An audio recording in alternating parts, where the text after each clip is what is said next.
This is Tracy Drummond, archivist for the Southern Labor Archives at Georgia State University Library. I'm in Parkville, Missouri today with Herb Johnson to talk to him about his work with TWA and other jobs and his time as a machinist. Today is the 18th of August, 2015. And welcome, Herb. Thank you so much for agreeing to participate in this interview. Happy to do so. So the question I always start with is, where and when were you born? Well, right here in this area, Kansas City, Kansas, in February of 1943. Okay. And what did your parents do? My dad was a railroad engineer, and mother was a housewife. How many brothers and sisters did you have? I had one older brother and two younger sisters. And with your dad being a railroad engineer, did that keep him away from the house for a period of time? Not a great deal that I remember, because I was pretty young when he was working on the road. When he went into the yard, that's an everyday 8-hour job that he participated in the yards in Argentine, Kansas. So it didn't take him away from here, from my home at all. Okay. Was he in the union? Yes, he was in the Locomotive Engineers, Brotherhood of Locomotive Engineers. And I believe before that, I know he was in the Brotherhood of Locomotive Firemen. So was it instilled in sort of the family from an early time the unions were important? I can't say that. I don't know that I ever remember it even being mentioned, to be truthful about it. I think in those days, most everyone who worked for a living and had a pretty good job was in a union. He included, but I don't ever remember it being mentioned. I know my uncle was a red cap and he was in a union. He worked over here at Union Station for 40 years. He was in the union, and I could probably think about most anybody back in those days, and they were in some organization or another. But I don't remember any discussion about union talk. Okay. Never do remember that at all anytime I was coming up. Okay. What was school like for you? Oh, I got through it. Didn't really apply. I didn't apply myself to it very much. Was able to get through 12 grades, and I actually was already employed before I ever got through the 12th grade in the railroad industry as a switchman for the Santa Fe. Summer year of my junior year in high school.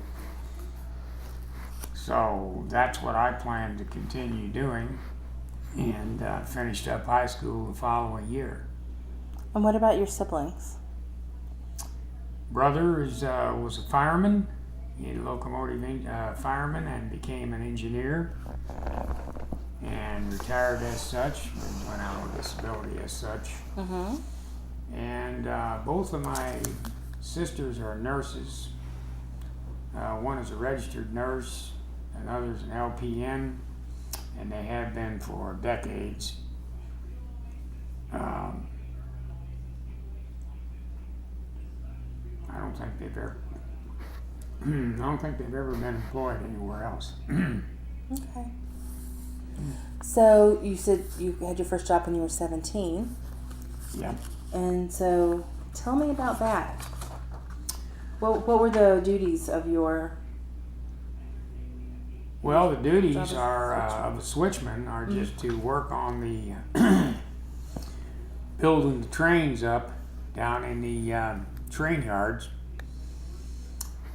doing just what the name implies, throwing switches, giving signals, moving cars around in the yards, and making trains out of various classifications of tracks. Certain kind of material might be in this track, and might be 50 or 60 different tracks, and you just go down in there and take out of that track and attach to this track and move over here like this and kind of build a train. That's how a train is built. Okay. And that's the switchmen are the people on the ground that are giving the signals to the engineman to move the engine back or forward or whatever in order to get that done. Okay. Was it a closed shop? Were you expected to join the union when you? Yeah. The railroad was it was a closed shop. I never knew what that was, but everybody was in the union, and I was myself, and didn't even know it, quite frankly. Really? Did they not have like They had maybe I sound naive, but like an orientation session where they? Oh no, I never had any such thing as that. There was a griever, a fella called a griever, came out on the job.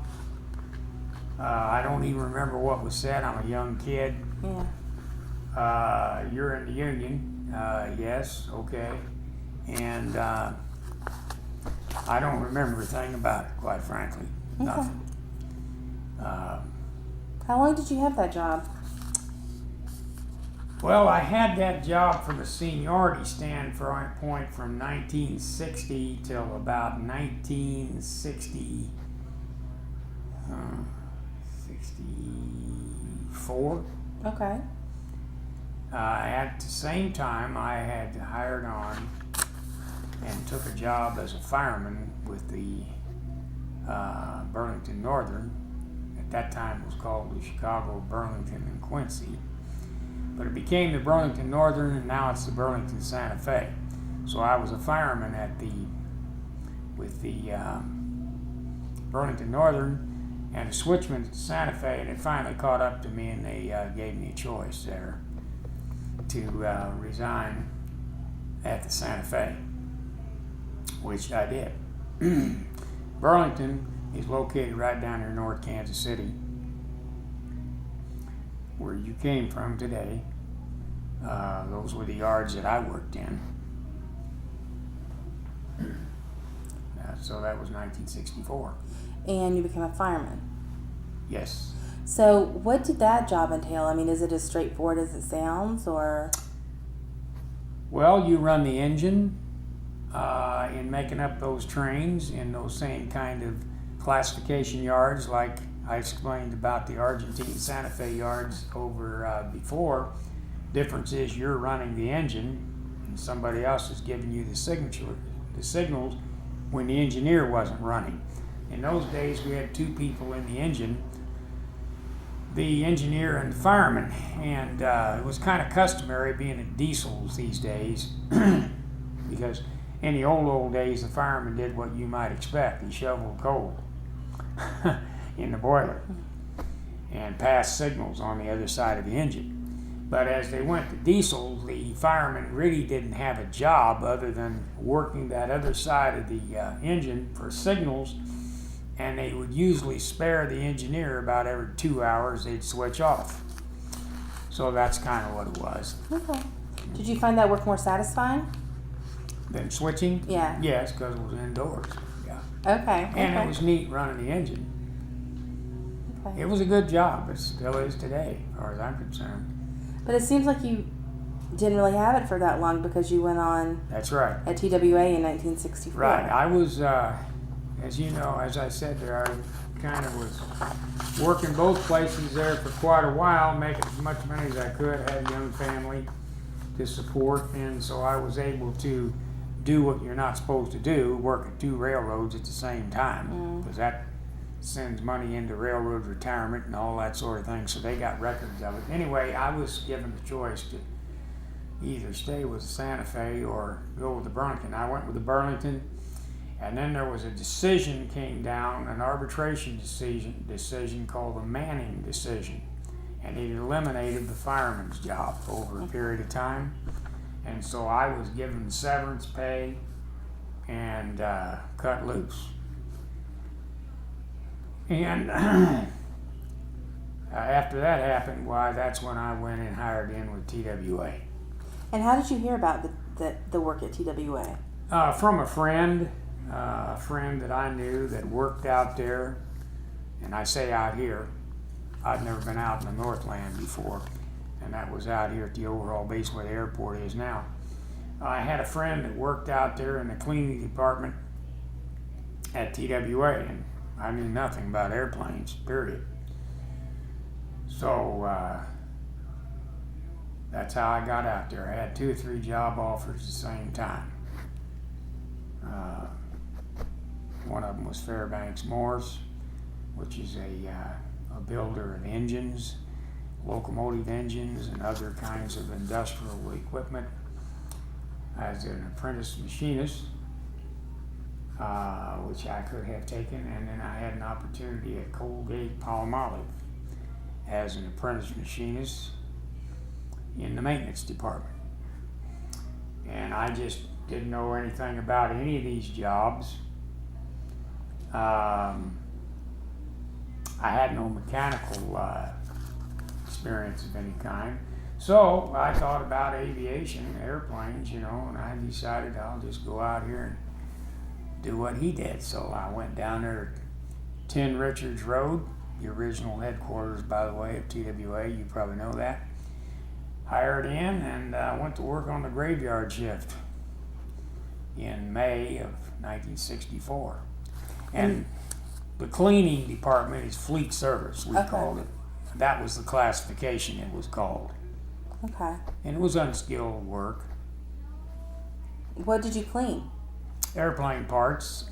In my case, in airframe, we were cleaning the airplane itself, up inside the wings, the aircraft cabin, anything and everything in the exterior of the airplane, etc. Now, that same classification over in the engine overhaul does a lot of parts.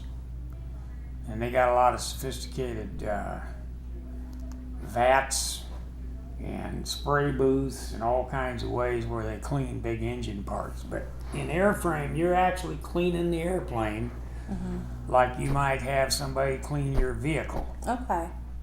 It's every kind of nasty job you can think of. Yeah. I imagine you can find some pretty horrible things. Some things, yes, and later years, of course, I was involved in getting rid of some of those things we cleaned with, which turned out to be hazardous to your health. But in those days, nothing was ever mentioned. Right. Talk a little bit about the camaraderie, or well, I guess I don't want to put words in your mouth, but the work environment at TWA. How was that? How did you find that as a young man going in on the job? It was pretty congenial, as I remember. Everybody was pretty friendly. I mean, I don't remember any kind of difficulties with anybody. I do remember, and didn't think a thing about it much at the time, that they had a lot of blacks that were in the cleaning department that had been there decades. And of course, they weren't allowed to be upgraded or be promoted in anything, and I found that to be disconcerting at a later period there. I thought it just wasn't right. But they had a lot of that had been there a long time. And the company just didn't allow them to bid for other jobs? They just, for whatever, we didn't have exactly a bid system where you put a bid in and your seniority automatically got you consideration. We had a deal called request for consideration, and they very simply discriminated against them. They just never ever got a chance. I think there might have been 1 or 2 that managed to hire in and ramp service baggage down at the airport. We never saw any of those people out at the base, but yeah, those people were looked upon as lifers. In menial work, exactly. So did you join the union immediately upon starting that job? Oh yeah, that was required. And were African Americans allowed to join the union at that point? Oh yeah, they were required. Were they only considered helpers, or were they considered full members? Oh, they were considered full members, but it had helper on their card, on their dues card. And so the union really wasn't even trying to support them to get to move up within the ranks or get different jobs? Well, we did originally. I mean, it was eventually negotiated where that was. Well, they passed the Civil Rights Act in 1964. Probably helped, and then in subsequent negotiations, we got away from this discriminatory practices toward race and women. We had some women in the same capacity that were not allowed to advance through the ranks. And they were also at one time restricted on the number of hours they could work, overtime in particular. But we got those taken care of in subsequent negotiations, and my guess would be probably the 66 agreement probably was when most of that was taken care of, or the beginnings of it was taken care of. A subsequent contract in 1969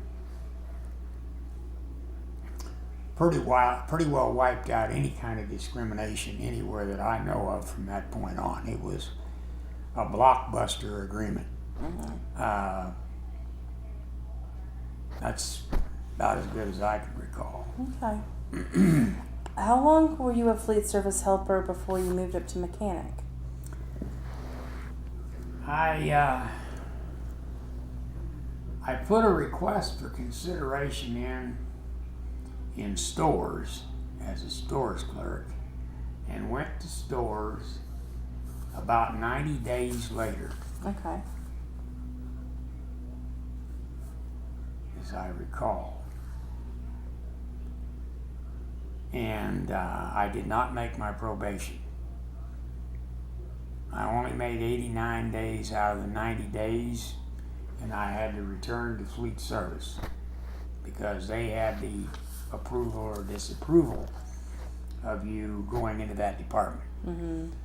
So I went back to fleet service, and that's when I went over the engine overhaul building, was in stores. Well, do you mind if I ask what happened that you didn't make that one last day of your... Well, I think it was just a judgment call by supervision. I don't think I had failed to perform to any particular level.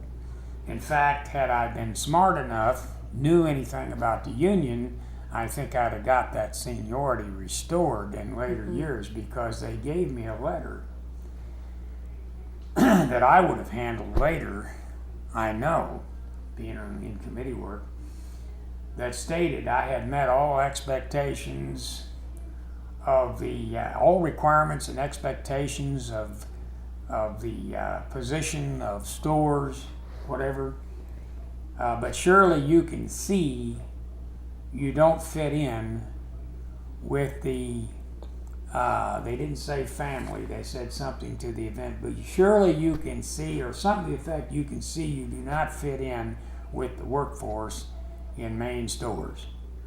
Now, had I had that document a few years later, Right. I'm quite sure the grievance committee and the district would have gotten that adjusted. But I didn't keep it, I was embarrassed to begin with, so I threw it away, I guess. What do you think they meant by didn't fit in? Oh, there's personalities involved. There was a couple of those people that were like gods in those days. Those little management folks, they had the upper hand at that point in time. Donald I did make one mistake, but it wasn't mentioned in the letter or anything else. Okay. It wasn't mentioned in the letter or anything else when they let me go, and I don't remember how early on it happened, but I did pull a truck out of the dock, and a tire and wheel assembly fell out on the ground. And I don't know if it had to go back to the shop and be broke down because of that or not. It might have. But I just remember the doors weren't completely latched, and we would take those pod trucks and drive them down to Municipal Airport and drop the pod, get an empty pod, go back up to the overhaul base, and they'd be filled with more things to go down to the airport, which was downtown at the time. But that incident was never mentioned at all. I don't even remember how it got. I don't even remember how it got cleaned up or straightened out. It could have been that guys just got the tire and wheel assembly and rolled it back up on the dock, because I remember I went on back down to the airport. I don't remember there ever being a documented issue of it or anything else. That's why I know when I was on that grievance committee many years later, I would have been able to get that taken care of. It didn't matter. But at the time, being a young person, 21 years old, it concerned me to get bounced back where I had come from. So it wasn't too long thereafter I got into the A&P school down at the airport to get my license so I could bid mechanic. And tell me about the school. Was it an outside, I guess, a school that wasn't affiliated, like a local vocational school that wasn't affiliated with the airport or TWA? No, it was an FAA licensed A&P school. A&P? We called them A&E at the time, but aircraft and engines mechanic. And so I have an A&P license. Okay. It would have to be renewed now, but I went down there and got my power plant license first. And shortly after I got that license, which took about 6 or 7 months, it was quite a lengthy school. And then you take the examination from the FAA. I was able to bid aircraft mechanic and went to aircraft in February of I guess that would have been 1966. Yeah, 1966. So I don't remember just how long it took. And then I went back, I continued to go and get the A license as well from the same school. Okay. It's probably still down there in some fashion, I don't know. It was forever and a day. And so it was a pure vocational school for that purpose. Okay. And it turns out it's credited right to date for 2 years worth of college. Did a lot of the folks go through there? Yeah, quite a few. I knew quite a few guys from up at the base that went through. At that time, the Vietnam War was cooking. And so most of the guys that came in, that just hired in as mechanics, came out of aviation in the service. So they didn't all have didn't all have licenses necessarily when they got there, but a lot of them did, or they'd done enough work on an airplane in the service that they were able to test out and take that FAA exam, and there were quick books that were around to help you if you were one of those kind of people to go through the questions and answers and study for it. Okay. So most of the guys got their licenses that way, but those of us that had never been in the military, didn't know anything about an airplane until we got there, went to that school. Were the mechanic jobs more appealing in terms of not only, I guess, a higher pay grade, but also the actual work? Well, yeah, it's more of a skilled work. I think it was actually at that time classified as semi-skilled, but later it was fully skilled. And yeah, it's a more fulfilling thing to work on something, repair something, replace something, etc., than to simply clean it. And so it was quite fulfilling in that regard. And what kind of mechanic work were you doing specifically? Were you assigned different I started in what was a classification called Hangar Aircraft, and what we did was everything that you can think of in the cabin, from seats to galleys to floors to linings to the insulation to taking out the bathrooms, etc., right down to the structure and etc. Outside, we also had the tail, which would mean we would take care of the empennage, we would take care of the rudder, the elevators, everything on the tail. And we would change all those cables, pulleys, and rig all those cables up, replace any bearings necessary to replace, etc., and so on, right down to the point to where when it was all replaced, then we would rig it and have it ready for testing, flight testing, in-house. And at some point in time when the airplane went out on the ramp, it would get flight tested. So that was the specialty that I was in. Mm-hmm. And then there was a time when I got reduced in force. We had a reduction in force, and I was bumped to engine overhaul and worked in the teardown, on the teardown line of the engines for the 707s and the 727s. These are older airplanes that you're not familiar with probably today, but I was in the engine overhaul department in engine teardown, and that was a good place for me because I didn't know anything about building them up, but it's very intricate. It's a totally different kind of, I don't want to say more machine tolerance, but yes, very high tolerance on all that work. And I'm not going to say it's more important than what we were doing with the actual body of the airplane, but just a kind of a different sort of a deal. You might do some minute part on one of those engines, and it might seem and be very, very simple, but it's very, very precise.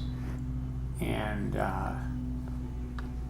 you got to think about the thousands of hours that piece you put on that engine was up there in the air performing. Mm-hmm.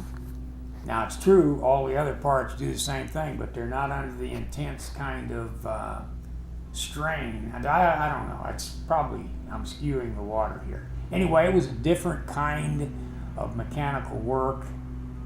In some ways more mechanical and more lending toward high tolerance machine kinds of parts versus highly mechanical pieces that you had together on the apparatus of an airplane to make it work. I guess a good example, once again, is a vehicle.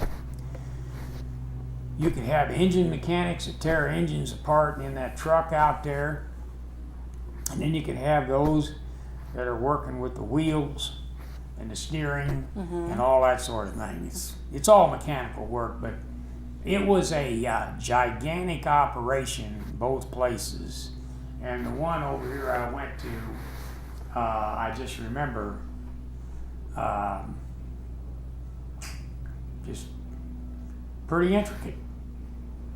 And I didn't like it as well because you were confined in a much smaller space and you weren't up on an airplane, up in a dock or anything like that. You were kind of here in this space the size of this working on this engine. But anyway, I was over there about, 9 months, something like that, before I was recalled back to the other side. Okay. And why were you recalled to the other side? We started hiring people back, putting people back that were laid off. Oh, I see. We had been laid off and so on and so forth. Mm-hmm. And it was when I was over there, that's correct. I think I went back to the other side Had to have been like 72 or 3, something like that. Did y'all have pattern makers in the shops? Well, we had machinists. Bob was one of them. But folks who would make very specific, maybe replacement pieces for things, or by the time they got to you, were there already sort of parts that you had on hand in supply? I don't think we actually had pattern makers. I think what we had were people who would take in a part from Boeing or the engine manufacturer and work on that part, machine it where it would fit our need. Mm-hmm. I was never a machinist, as the word implies, but I know we had a machine shop operation both sides, pretty big shops, and when we get the part out on the airplane, that work was already done. Mm-hmm. We were really parts changers. When you think about it, an auto mechanic that works on this truck out here at a Chevy dealer, as an example, is really a parts changer, because he's not going to overhaul every little part that's on that engine or on that vehicle while it's in there. They're going to go to a shop and do that. That mechanic is going to get a new pump or a new transmission or whatever and install it in that vehicle. And that was part of the reason why we were classified as semi-skilled for a long time in USDOL's charts or whatever they have. And how long were you a mechanic before you became an inspector? Well, I didn't actually get that. I didn't actually get the bid for inspection for a long time. I bid that every opportunity. Mm-hmm. It took a lot of seniority to get over there and get an opportunity in inspection. And it seems to me like it happened, I want to say, somewhere around 1984. I believe it was like in 1984. I was in full-time union work starting in 1972 anyway, so whenever that happened, I had to go back to the shop for one day in order to make that bid valid, because I hadn't been on a job in a long time, 15 years, something like that. Okay. I don't know, something like that. I didn't know if I would ever use it. Turned out I did. But I believe it was 1984 when I actually got the classification of inspector. I'm pretty sure that was it. Okay. But speaking of the union, that's a great segue. When did you sort of start getting involved? Because you mentioned, like in your earlier jobs, you were part of the union, but you didn't really know a lot about what was going on. Right. But with the machinists, when did you start becoming more Well, I became involved? a union steward in 1969. Okay. It was a contract year. It was a great battle. As many of our negotiations, a lot of adversarial activity went on, and I was involved in that. A lot of shutdowns and sit downs and disruptions in the shop that we were part of and orchestrated And was in that support of our bargaining team. was that across all units at the base, or was it just the one you were working in the Well, it was actions? it was across all parts of the base. I think it kind of initiated in the airframe area. I think it initiated in airframe, but it spread to the engine shop. It was everywhere. I forgot to bring the phone up with me. Yeah, it was across the board after that. It was a hard fight, and it was a fight that established a strong representation on that property. I mean, we had strong reputation, but it was a contract of all contracts. It was the granddaddy of them all. Okay. It's hard to say that the first one that they negotiated in the early days, in the early 50s, wasn't, because it was first. Mm-hmm.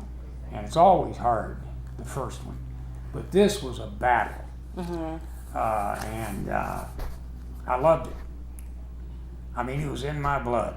I mean, I just loved it. I mean, I just thrilled on the whole thing. I mean, I can still remember the joy of winning. Just winning.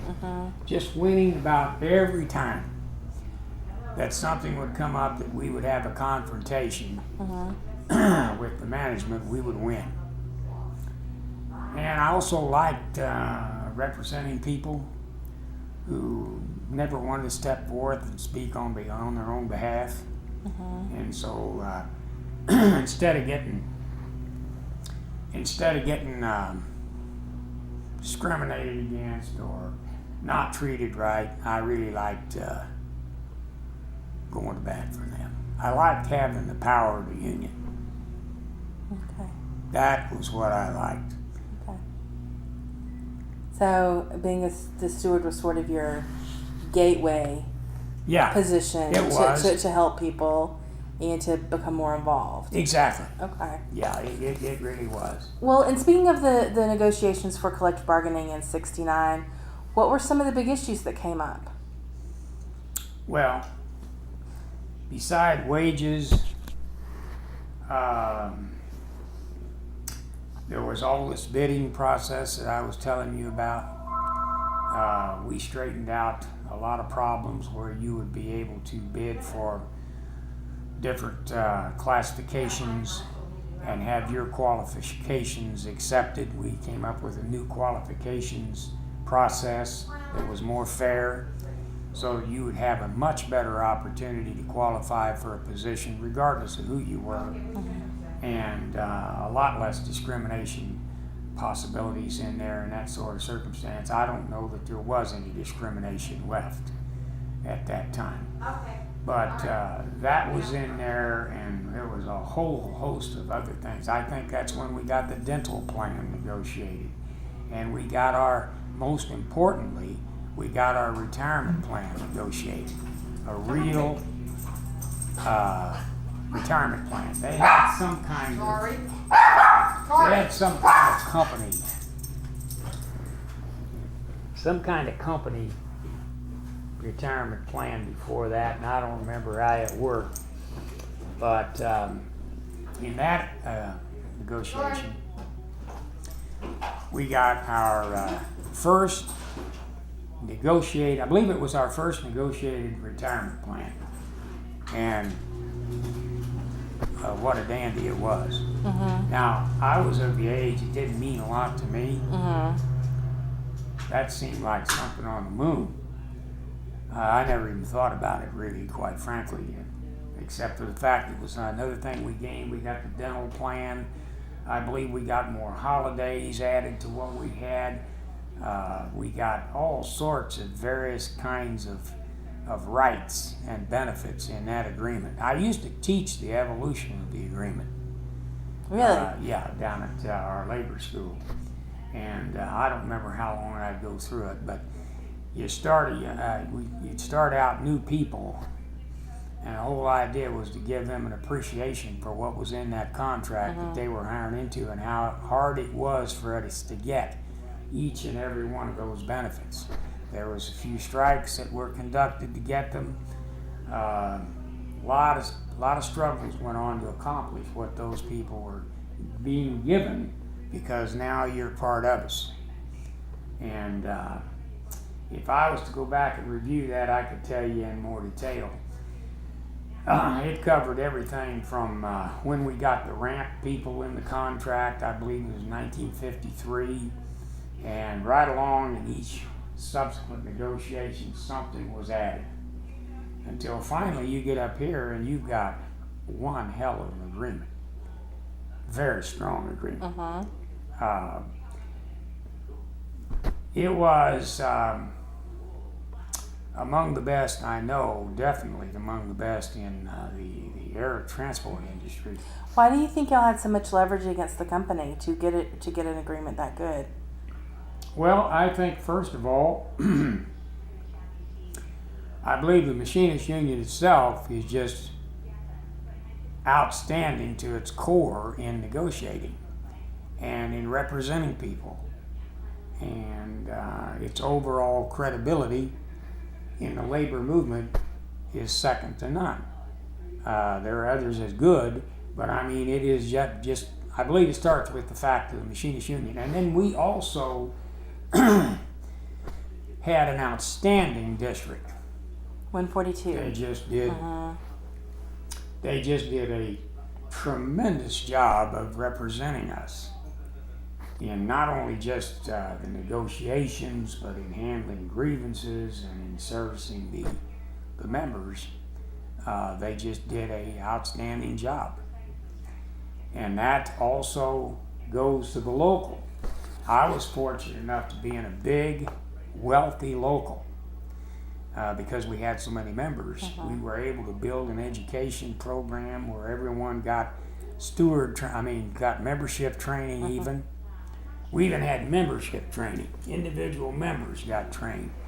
Steward training, officer training. I'm talking about week-long classes. Would y'all coordinate those with the Wimpesinger Center? Had it even been established yet? Because I know at first they called it Placid Harbor, and that would have been, I guess, in the late 70s, around there. And then in 89, after Wimpesinger passed away. Early 80, I think. Early, okay. So this is long before that. Yeah. Y'all are already setting up. And I know that the union had an education department at that time. Were you getting support from them for Yeah. these? Okay. Yes, we got help from the education department. A lot of help on that. And just in general, we were able to afford to, in later years, we were able to afford to get people off the clock, come down there to be trained, which was quite expensive, but we had the funds, we were able to do it. And that pays off. I mean, you got all that leadership. Something occurred to me there I was going to mention, and it just snuck away from me. But our local was a big player here in the city, and so we're involved in all kinds of things in this community. If there was an event, our flag was there. And in later years, with some measure of criticism, we were on about, I believe it was like 26 or 27 boards, commissions, whatever, of the city. We had people involved in the county, in the congressional district. We had just people everywhere. And it seemed the sky was no limit what we could do. And I wanted to mention also in 1969, something that was very important. We negotiated in there full-time committees, full-time grievance committees, our own people that would handle nothing but our problems on the property full-time. How many people? That would be like having a business representative. We call them that in Machinist elsewhere. That'd be like having business representatives, half a dozen in this building, half a dozen in that building. And that's kind of what they were. They were in-house business representatives. That caused an enforcement of that agreement.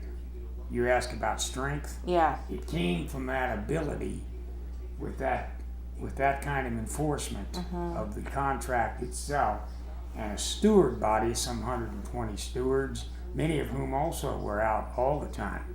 They weren't negotiating, but they were out. They had so much work to do, they were out on union business all the time. And so that, I cannot say enough about the 69 agreement. That set the stage for all that power. The bigness of the local had to do with the growth of TWA, becoming a giant airline and us hiring all those people. At one time, we had 6,000 full dues-paying members in that local. And I have no idea how many retired at that time, but we had 6,000 members. And that wasn't an uncommon number in steel mills and places like that, but we were the single largest unit in TWA anywhere in the world. And so we became, from a standpoint of contract negotiation, pressure on the company, the heart and soul, in my opinion, of District 142. Okay. Granted, we didn't have a big air terminal here, although it was a big station. It was not a hub, as we have went to in later years. Chicago was our biggest station. And at a station is where you can put the pressure on an airline. I mean, if you start shutting down flights, slowing flights down, and screwing up the works, where now you're going to get in late in your flight where we're going, I mean, that's pressure. But in maintenance, ours was an after. Ours took a little longer for it to affect. But they had to have these airplanes. If you don't have an airplane, you're not going to have that flight. So they were dependent on having those airplanes out at the terminal that would come out of airframe overhaul and the overhaul base to facilitate flights. And after a while, you can only fly an airplane so long, you start running out of hours. You're going to have to ground it. So that's the pressure that we were able to exert. And we didn't want to do harm, don't misunderstand. We didn't have any, never had any intention of harming the carrier. We always had an adversarial relationship with TWA management. I don't know if it was that way in the Howard Hughes days. I'm told it wasn't, by folks older than me. It was probably because it was smaller. People were a little more obedient type.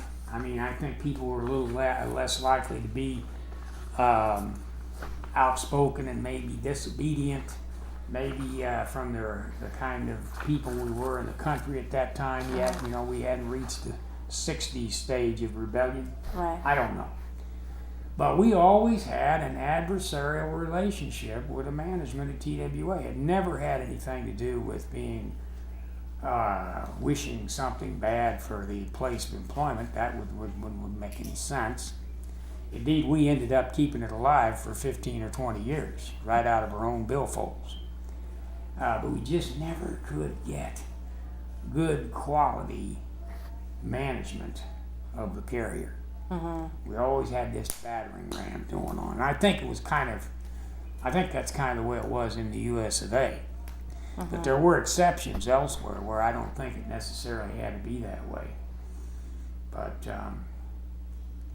so anyway, I enjoyed that aspect. I don't know where we got off on this tangent.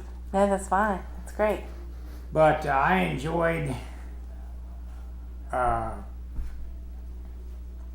remember my first shop steward, who ended up as the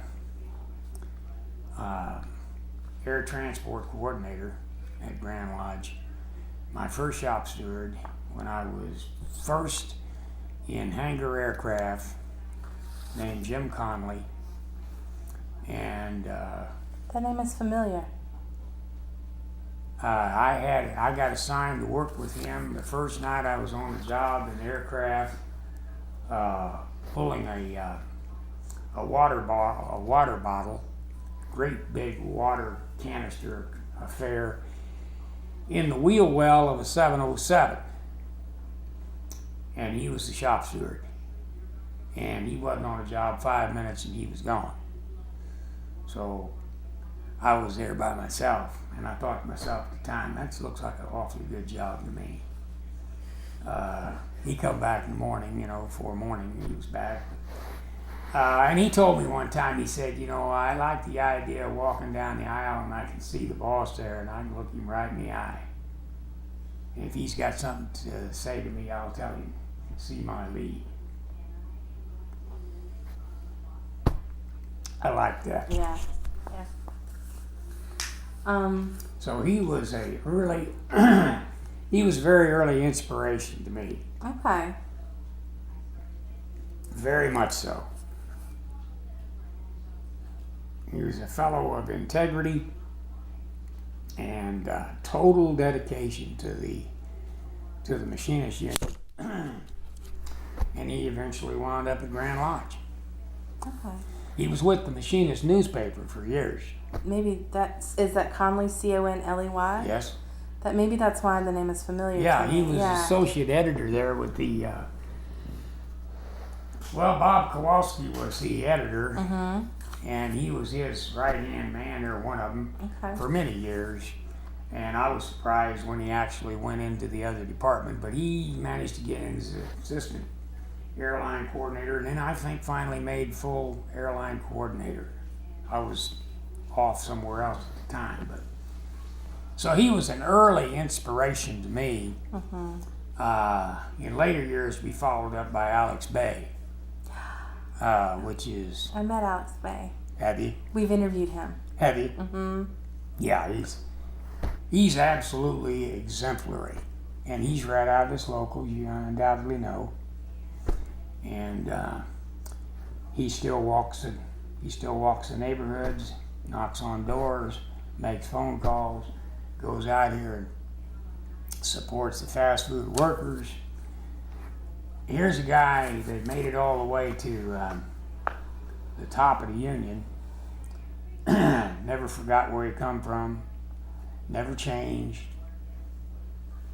Not too good to do any of the grunt work at anything that was going on. Not everybody can do that.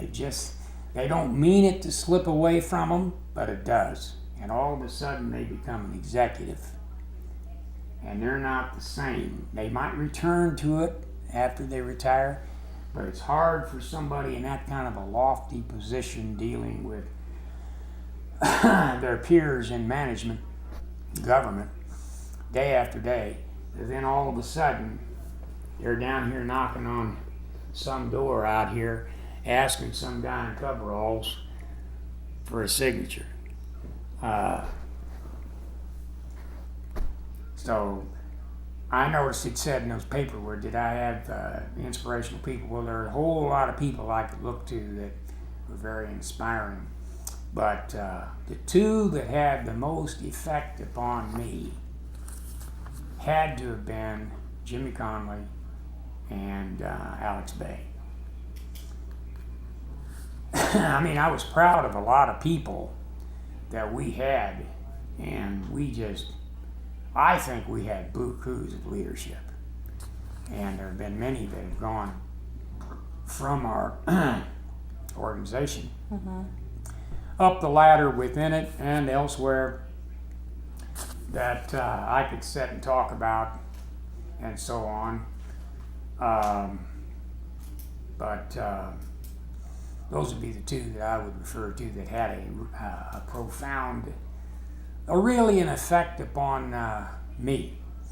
And another man who did, as it turns out, quite indirectly, we're having a memorial dinner in his honor here later this year. My legislative chairman in our local, Gerald Randall, also represented that district down there for years. Of course, I'd known and cared for the man for a lot of years and respected him and all that, but I always thought, what a frustrating job that has to be. How do you do that job? I mean, every year it's the same thing, and seemingly nothing ever happens in legislation and politics. And I began to appreciate that, especially when I went down to the state federation, remembering his work and savvy. He's a very, very smart fellow, very streetwise, smart fellow. And smart about things that I was never able to do. Able to size somebody up. My wife's like this. I cannot size people up. I can get taken in by the dumbest bastard in the world. Excuse me. But there are those that can just simply visit with someone for a while and somehow they've sized that person up as someone they want to have an association with or not really again. And I don't get that until usually I am down the road a ways here and probably have a problem because of it. I don't know. But he was the kind of fellow that, as he told me one time in so many words, you need to have enough wisdom to know when to help somebody and when not to. There's some kind of a statement like that, and it's certainly, he had that. He knew to be concerned and care about you, for instance, in your circumstance, but he also knew enough to know when not to trouble you with it. I don't know if that makes sense, but anyway, that was he's also a very inspirational, he continues to be a very inspirational guy today, and he's not even with us anymore. So it's going to be a joy to do this ARA fundraising thing we're doing. What's ARA? Alliance for Retired Americans. Okay.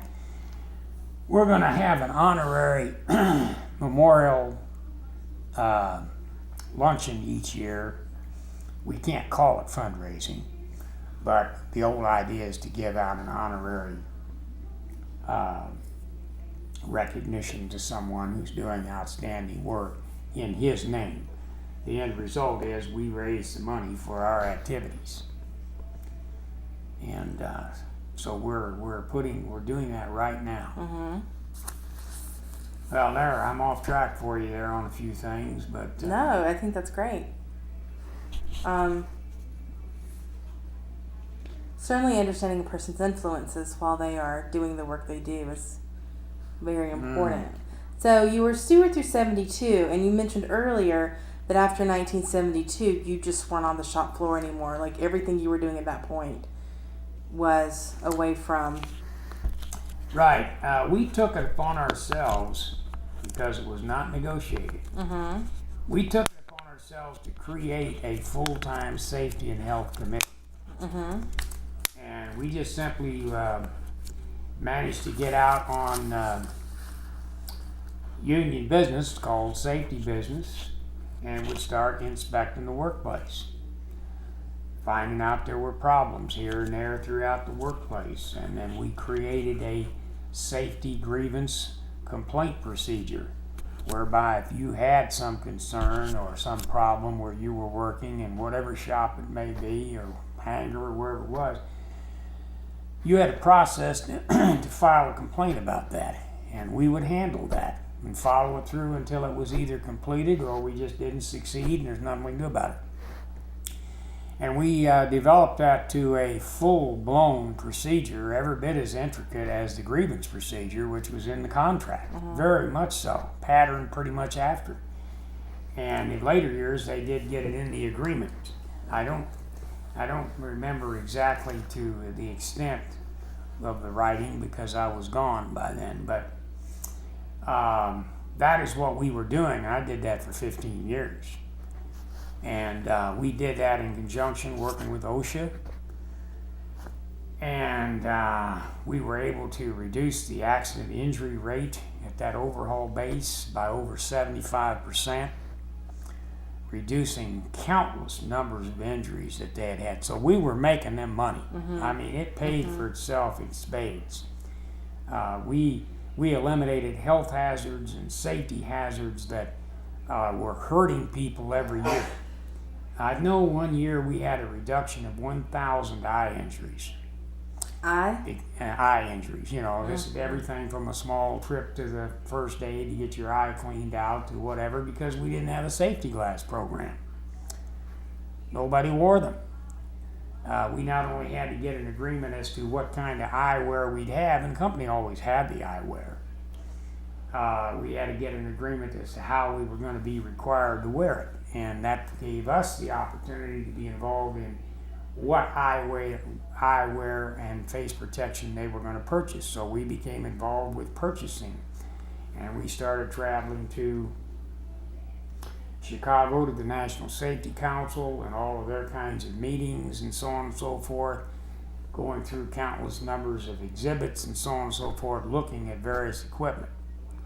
And we started going to week-long training sessions in Chicago that the company and the union jointly sponsored. Mm-hmm. This was an early version of what the UAW eventually negotiated.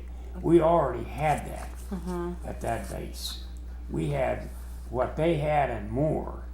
We were doing audiometric testing. We were doing all kinds of air evaluations. We were doing all sorts of testing in the workplace. In later years, we had to get away from some of that because of liability. How so? We conceivably could have been found liable if the union was actually conducting this test and found this area was not in violation of health standards, and then it was found later that we could possibly have been found liable. We had to always have it done technically after that by the company. Okay. But it was a growing thing. You know, in the beginning we fought about it. Mm-hmm. But then in later years you recognize the potential problem that might have been. So we did all of that kind of stuff. I can't even begin to tell you. We were involved in so many things around the country.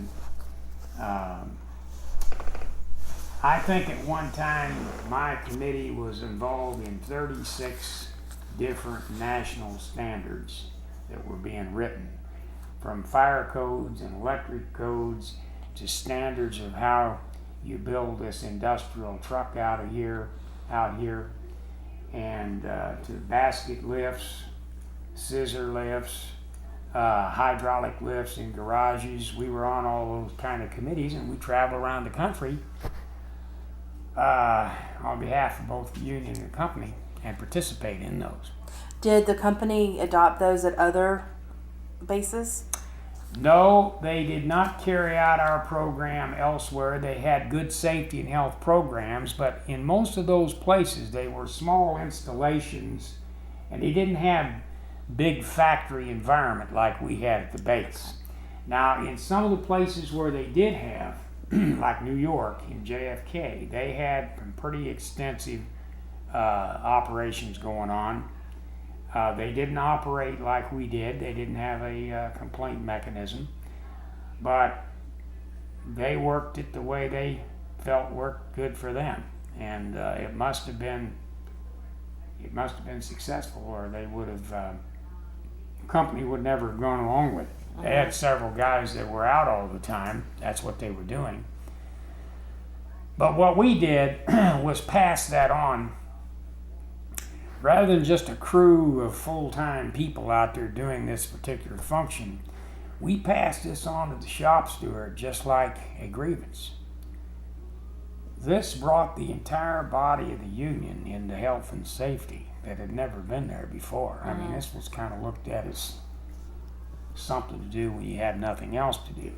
Now then, we had involved the members themselves doing regular inspections. We had the shop stewards out there involved in that, and then writing up these complaints, and then they would bring those to the committee, who would take those and handle those at higher levels of management to get those things handled. It was a hell of an operation. I quite frankly loved it. I did it for 15 years. The carrier got in trouble, and we were getting in the battle of our lives, and I become convinced by a few folks. When you say in trouble, do you mean when? Carl Icahn. Okay. After the acquisition, we peaked as a carrier, in my view, in about 1983, 84. I mean, we were top wages, top retirement. tremendous contract. The carrier was going great guns, had all kinds of cash. They were getting ready to go extend themselves into South America, etc. And they were cash heavy, as I recall. And that bastard recognized that. And long story short, he acquired the carrier. There was some other shit that went on to where we actually helped him finally get it. Things turned, and next thing you know, we were helping the guy. And you say we, you mean the machinist? Yeah. Okay. Because in the beginning we weren't for him, but Lorenzo versus Icon. yeah. Right. The lesser of two evils. That's exactly right. And I think we made the right choice. Though we might have taken Lorenzo down the trail. Who knows? In any case, it became a very bitter thing, like the Lorenzo relationship over at Eastern that ended Eastern Airlines. We had that same kind of bitter, terrible relationship with the Icon ownership. And I don't know, I became persuaded at some point in time by a number of people to leave the safety committee and run for president of the local. And did so. That was the only reason. The job actually had become a part-time thing. It was no longer we'd had a full-time president for a lot of years. And they did away with that. And but I still did it. And the local picked up the tab because we were in a hell of a battle. So the local picked up the tab whenever I took that job.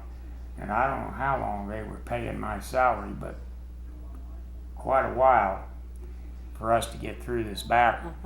So you're saying for a while 1650 had a full-time, the position of president was full-time, but by the time you were elected, it had gone back down to... We had it through the company before. It was never negotiated, but it was just accepted that that guy was out as president. And I don't know how many years Earl Wheeler and then finally Al Calhoun had that position. He was kind of the spokesperson for the local here in the community of labor, certainly, and extending out into the community in general. And this thing took place with Icon, and that sort of stuff there was stopped, among other things. And it became really a battle. We thought we had adversarial relationships before. This became a dog-eat-dog, death walk, you might say. So, I don't remember just who, but I became persuaded to leave this cushy position I kind of enjoyed there and take this shot. Anyway, we were very successful. I mean, we certainly made our mark. We did everything but win the battle. We broke their backs, their industrial relations policy. We broke their backs here at this base, which was a Gestapo kind of operation that there isn't time to fully get across to you, but it was really bad. Firing people. They would fire people at the drop of a hat. At one time, we had as many people fired as we had, and I remember at a meeting of our lodge having them get up and count till they got to 46 out here in the rows coming in the local. I said, now, turn around and look at the audience. This is when we were trying to get the juices going in the membership here that you're going to have to fight for your job here. That's how many of our people are fired right now that founded this union. We're going to have to get these people back. And we're going to have to quit crawling and taking this peacefully. And so we kind of put together a program to go along with that. And so was this around the same time as the Eastern Strike? Because you were president from 87 to 93. It preceded that by about 2 years. Okay. That happened pretty much right after we had pretty much stopped and finished, and as far as we were going to get. Our hope was to get rid of Carl Icahn, of course, but we did get rid of his industrial relations Gestapo, and I think we had a lot to do with it right here. But we put together an in-house organizing drive of resistance, and I've seen versions of it being taught since then. CWA does a similar kind of thing these days. I've seen it in a number of places, but we had that base on edge where we could pretty well shut it down and get it right back up operating full in a matter of minutes. Now, you're having to communicate that with thousands of people. So we had a communication system that could reach those people quickly. And this was in the days of paper. We didn't have the electronics of today. Today, my God, what you could do today would be incredible with the phones we got, the social media, and all that. But we could whip that workforce up either by a segment that would get that communication, or all of them by some simple message. And that message conveyed, we used the simple thing of a handful of people all contacting a handful of people, all contacting. We used our steward mechanism like that. And yes, we could get a message through that base in less than an hour. That's a hell of a job. Yeah. Where everybody in that place would know what that is. And then they could respond back if need be. So we did have the pulse of that operation. It was sensational. It was, I'll always remember it. That's power. Yeah. And it worked. The only thing I'm sorry to say we didn't get done is we never got rid of Carl Icahn. Well, we weren't out there taking care of that part. The district was. Some of the things the district didn't even approve of we were doing. Like what? Oh, I think there was a time or two I was involved in shutting the base down that I know they were just... Like a walkout or a sit down? Yeah, we had a deal where we... I'm trying to remember the details of it, where we pulled everybody off the job. We marched through the place in a big mob, and somehow I found myself there in the front of that bunch. I was on the grievance committee at that time, as a matter of fact. 1990. Yeah, I've skipped ahead here. I have skipped ahead on that. So this is out of date.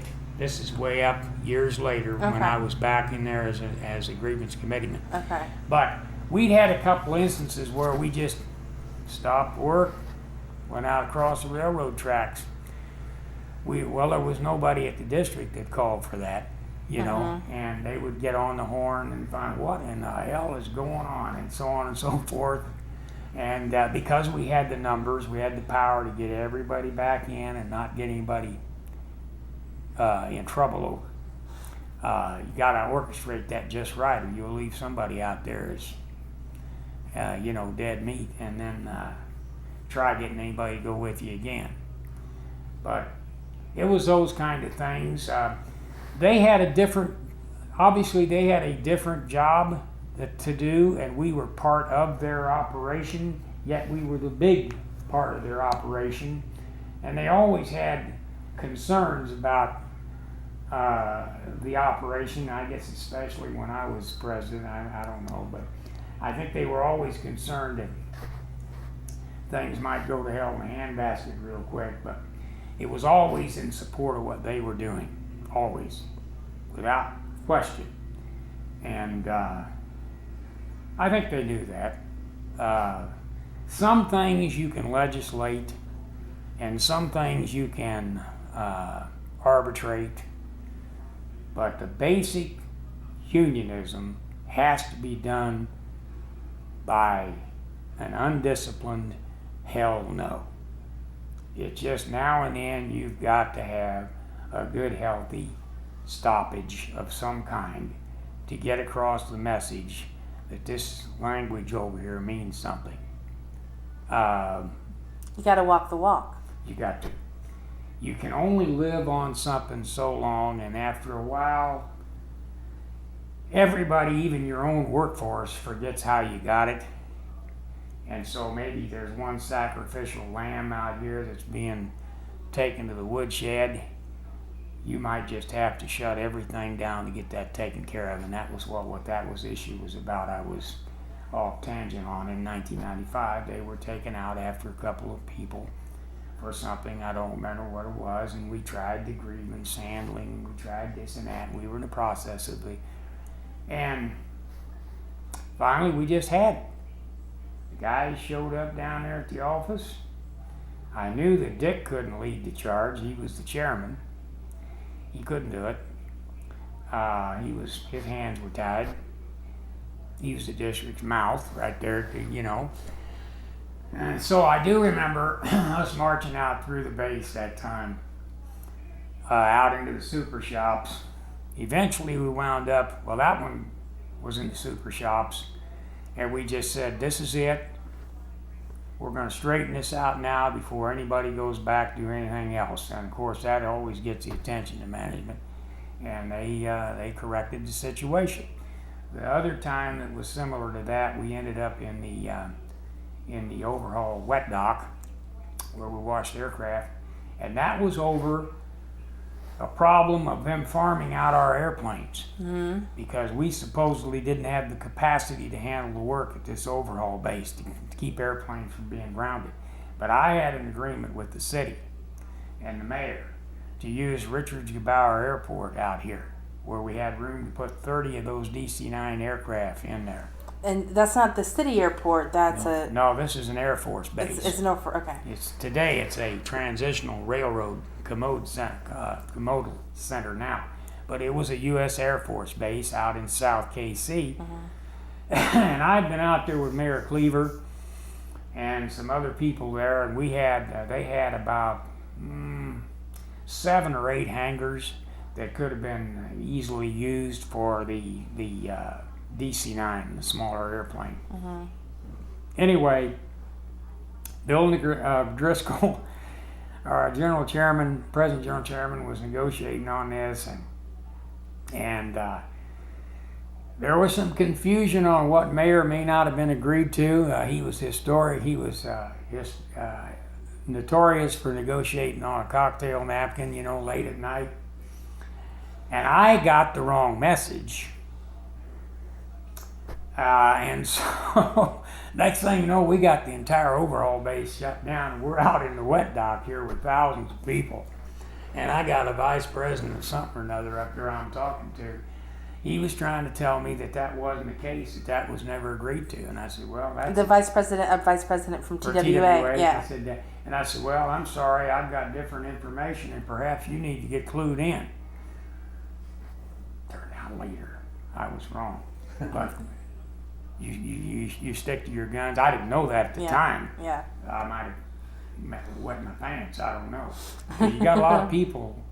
You're responsible for a lot of people. You could be in trouble when you have something like that going on. And a deal like that, hesitation's the wrong thing to do. Right or wrong, good or bad, you better finish it out. Well, that isn't the case this time because I didn't know it. There was a time or two when that happened and I did know and just carried it out. But this particular time, I remember there had been some kind of agreement where they could go ahead and work a few of those airplanes elsewhere. And long story short, everybody went back whole. Nobody had no problems for anybody, and it was resolved, and the district was going. I mean, they were going crazy, man. What in the hell is going on out there at the base? Well, that information was conveyed. I don't remember how, but later I found out that Bill had made an agreement to resolve the thing over a lot of Johnny Walker, I expect, on a cocktail napkin somewhere with somebody in the company that would allow them to work a few of the aircraft, but eventually they were all going to be coming in here. This was not going to be some permanent loss of work for us. So that was a little excitement that took place, I think, in probably 95, maybe 96. But anyway, I left the base in 1997. Well, I went out and did a little organizing for the International for a couple of years, and I had come back in 95. But Okay, so you were at the Grand Lodge for a couple of years. yeah, I was working lost time. When I lost the presidency Okay. by 5 votes out of 1,600, this guy calls me, gives me the answer. The result of the election. Recording secretary. Just rip your heart out, you know. Yeah. But the opponents, the opposite side, did a hell of a job on their campaign. Who won? Brad Robertson, Okay. young man on the afternoon shift, and they got all their people out, and very few of our people voted because they thought it was a shoe-in. Young versus old. And I don't ever take that for granted, and didn't, but a lot of people had that attitude. And then young versus old, that attitude was there as well, you know. And so, and it all turned out better it all turned out great later on, but at the time it was a real gut check because I loved what I was doing, I'll be quite honest with you. I would probably still be there today if things hadn't changed, because I liked everything about it. Anyway, O'Driscoll, Bill O'Driscoll had me out on lost time, and I was helping to try to organize the administrative workforce at the Kansas City Administrative Center over here across from the overhaul base. Okay. That was our whole Kansas City Administrative Center. And so I worked on that for a few months until we didn't succeed. Did you ever cross paths with Larry Washam? Name's familiar. He was director of organizing for a while. Oh, I'm sure I did, but I was never associated with the organizing department in Washington, D.C. I was always air transport, Okay. exclusively. Okay. So I went from that campaign to the U.S. Air campaign, and I spent 8 months in Philadelphia, Charlotte, St. Louis, and Indianapolis as kind of a coordinator for organizing the U.S. Air ramp into the Machinist. And grew to love Philadelphia. Didn't think I would, but we took that campaign from the Teamsters and the steel workers right there in Philadelphia. It was really great work. And So the organizing work agreed with you? oh yeah. Okay. Yeah, I believe if they hadn't had a layoff, I would have probably been employed in some capacity. I know that Bill Sherry, who was the vice president at the time, would have probably put me on either as a, what is it before you do the GLR thing? Assistant GLR. There's a term. Special rep? Special rep. I believe I would have been put on as a special rep doing something. And who knows, that might have led to a GLR thing at some point. But they've always got organizing campaigns in the air transport. And of course, we always had the fight with AMFA and all that stuff going on as well. But they had a cutback, they had a layoff. And here's a guy.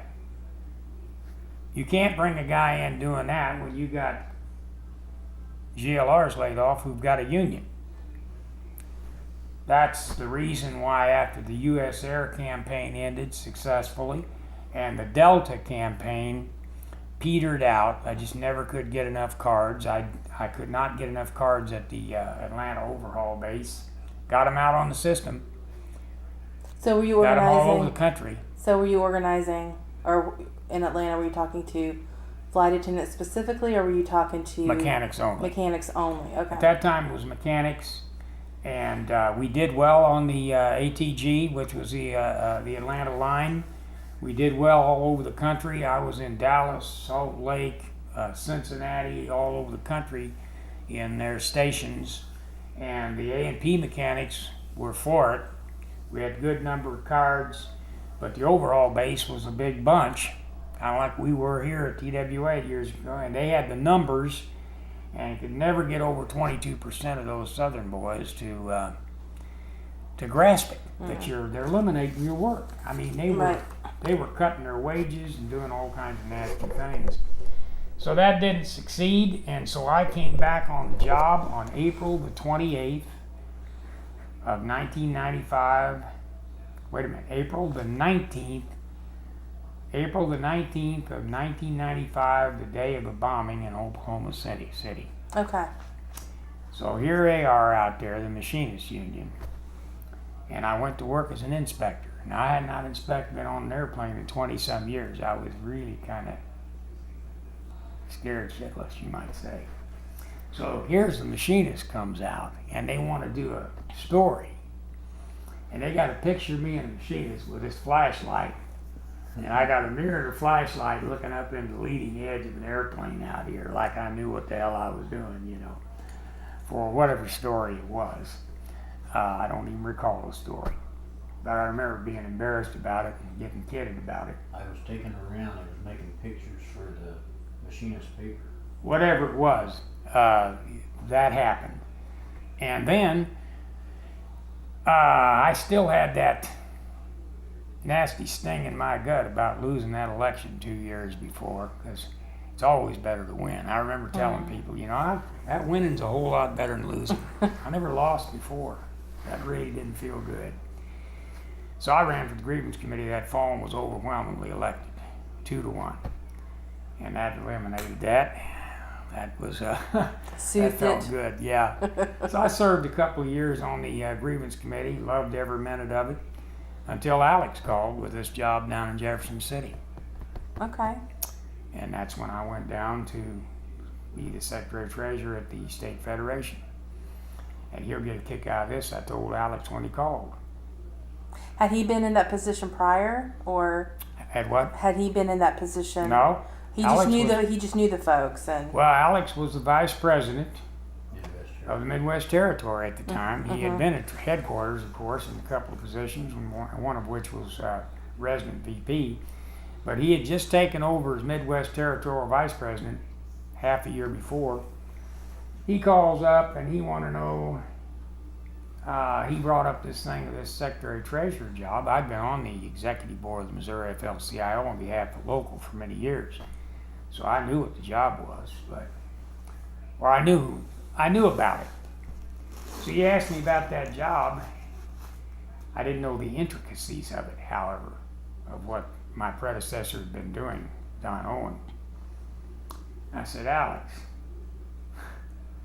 Jesus Christ, I've done a little bit of everything in the union. I don't know anything about bean counting. I've never been known to save a dime. I've been known to spend a few. This is just completely out of my work capacity here to be a Secretary of Treasury. He said, you don't have to do that. They got bookkeepers that do that. Your job is to lobby the General Assembly. That Secretary of Treasury doesn't have anything to do with that. The bookkeeper does that, and he signs all the documents. I said, well, I think I can do that. Well, then they met with my wife to make sure that the thing would be copacetic, would go well. And I took that job down there. And so it's a job that you didn't have to win an election. you do, but Okay. in the interim, when in this case Don Owen, the former Secretary of Treasury, also was a machinist out of District 9, he had passed. Okay. And so the position was open, and so for quite a long while there, before there'd be a re-election. And it was up to Alex to make sure the machinist kept that job, if you will, because it's obviously made up of all different unions, but we're one of the biggest in the state. And he muscled it through, and I wasn't necessarily their first choice, because we were out of air transport. He was, I was. District 9 was a big, it still is, big geographical district. That kind of was their territory. Now, I knew all them guys. Through our activism of our local, I knew all them guys in the district, but I was certainly not their first. choice by any So stretch. even within the machinist, you were not That's right. necessarily okay. That's right. But he, as vice president, pretty well had to make his choice stick. And he got them to go along. In fact, they finally let Buffenbarger make the decision. Okay. And District 9 accepted it. Jim Brown accepted it, and they did accept it. And I was treated like gold from them right from that point on. Okay. But it was a deal where Alex was the new guy in the territory, and he had to win that battle, and he did. So that was how I got involved down at the State Fed. Now that had taken me away from TWA and the circumstances of TWA. I did not retire right away, which I could have. I waited another year and a half, something like that. I don't know why, but I guess I probably did because I could always go back. Okay, so even with this position, it was one that you sort of had an I official retained leave. seniority. You retained seniority, so you could. Okay. So if I hadn't retired, I could have quit, got unelected or whatever, and returned to the property, at least with employment. And that's probably what was in my mind, although generally those elections down there are not really hard fought. It's all backroom stuff. I don't remember a contended election, as a matter of fact. There may have been one, but mine weren't. But you still sweat them out. Yeah. I mean, Well, you learned the hard way. it doesn't matter. Doesn't matter if it's going to be by acclamation until that gavel drops. Yeah. Yeah, you can't relax. And so that's what I did then. From that point on, and I would see the folks from time to time, but I never had any further involvement with TWA. Unfortunately, Well, how long were you with the State Fed?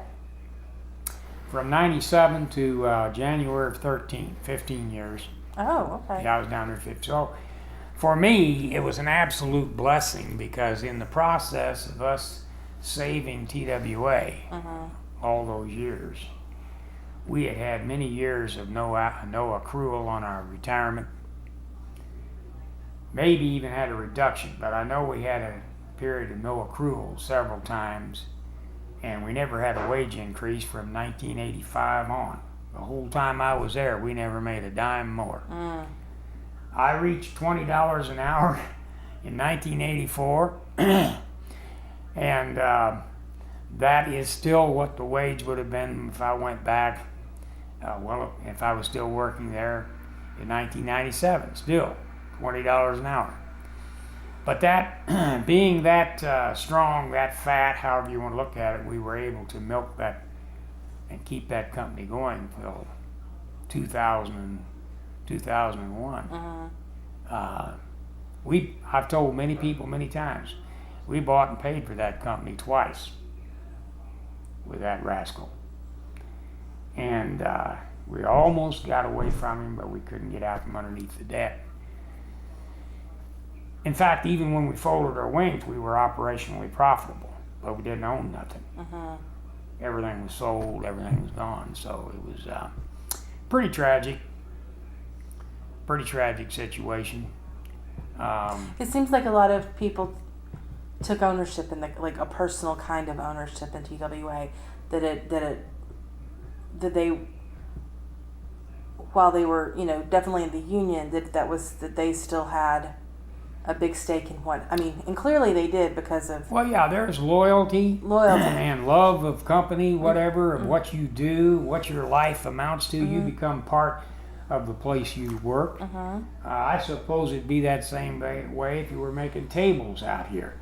If you put your work in that, spent your life at that, you would feel toward that place of employment more than just a paycheck and that you could flip on over here the next day and forget all about it. I told that to many people many times. I said, we had an adversarial relationship, and a lot of times we'd kick that dog, but we'd always say, that's our dog, you don't be kicking it. And when the trouble's over, if we're out around the barrels one day, the next day we'll be back inside and it'll all be over. yeah, there is great affection for what you do. I think that's just workers in general have a general affection for what they do. It's part of their life. They care about the place of employment far beyond just that paycheck. And I think that's missed a lot of times. That's just my opinion. That's how I see it. I've talked and spoken to a lot of groups around the country about relationships between employers and employees, and I utilize a couple of examples. I said, now here we are at labor management conferences in particular, I'll point out. There doesn't have to be those kind of relationships. Now I'll give you a good example. The most profitable airline in the country, the most successful airline in the country is the most unionized airline in the country, has never had a strike. Southwest Airline. They have a work ethic and a loyalty to their place of employment, yet they still have the respect of the company, and they're a part of it. And so my point is this: you having a union has nothing to do with you not being able to operate profitably. Here came a management system that worked with representation where people had a voice, and yet they produced the best result. Now we got another successful airline, UPS, highly successful, but they have an adversarial relationship. The people still care about that UPS, I'm sure, just like the other folks do at other places of employment. But they're not appreciated by the management. And I don't suppose we'll ever move to this kind of work relationship as they have in other parts of the world, like Europe. But Southwest is an absolute model that we can point to, that there is a highly unionized concern that is highly successful. And you really can't argue with it. It's pretty phenomenal. I'm sure there's some others somewhere. That's the one I know about. So I've used it as an example a number of times. My son-in-law happens to fly for them, and the district helped him get on. Down and talked to Tom Higginbotham and got his name dug out of the pile. And he got that second interview, and he got that job, and now he's worked at it 6 or 8 years. He's been over there now, and he's finally, after all this work as a commuter airline pilot, earning nothing, chalking wheels and bags and everything else, and then fly the airplane. You're finally, and you got to pay for your own training at Southwest. Pay for your training, and then you got to work for quite a few years there before you get up to the top of the heap. But he's done it, and he's very successful. Now the other son-in-law is a pilot with UPS, and we got him on at TWA, and he was a pilot at TWA. And I remember he asked me one time, late 90s, he had this opportunity to go to UPS. Should he go? Or did I, or should he stay at TWA? I said, well, Russ, you're going to have to make that decision. I said, I've been too long here at TWA. I think we're going to make it. I can't think any other way. I always think we're going to succeed.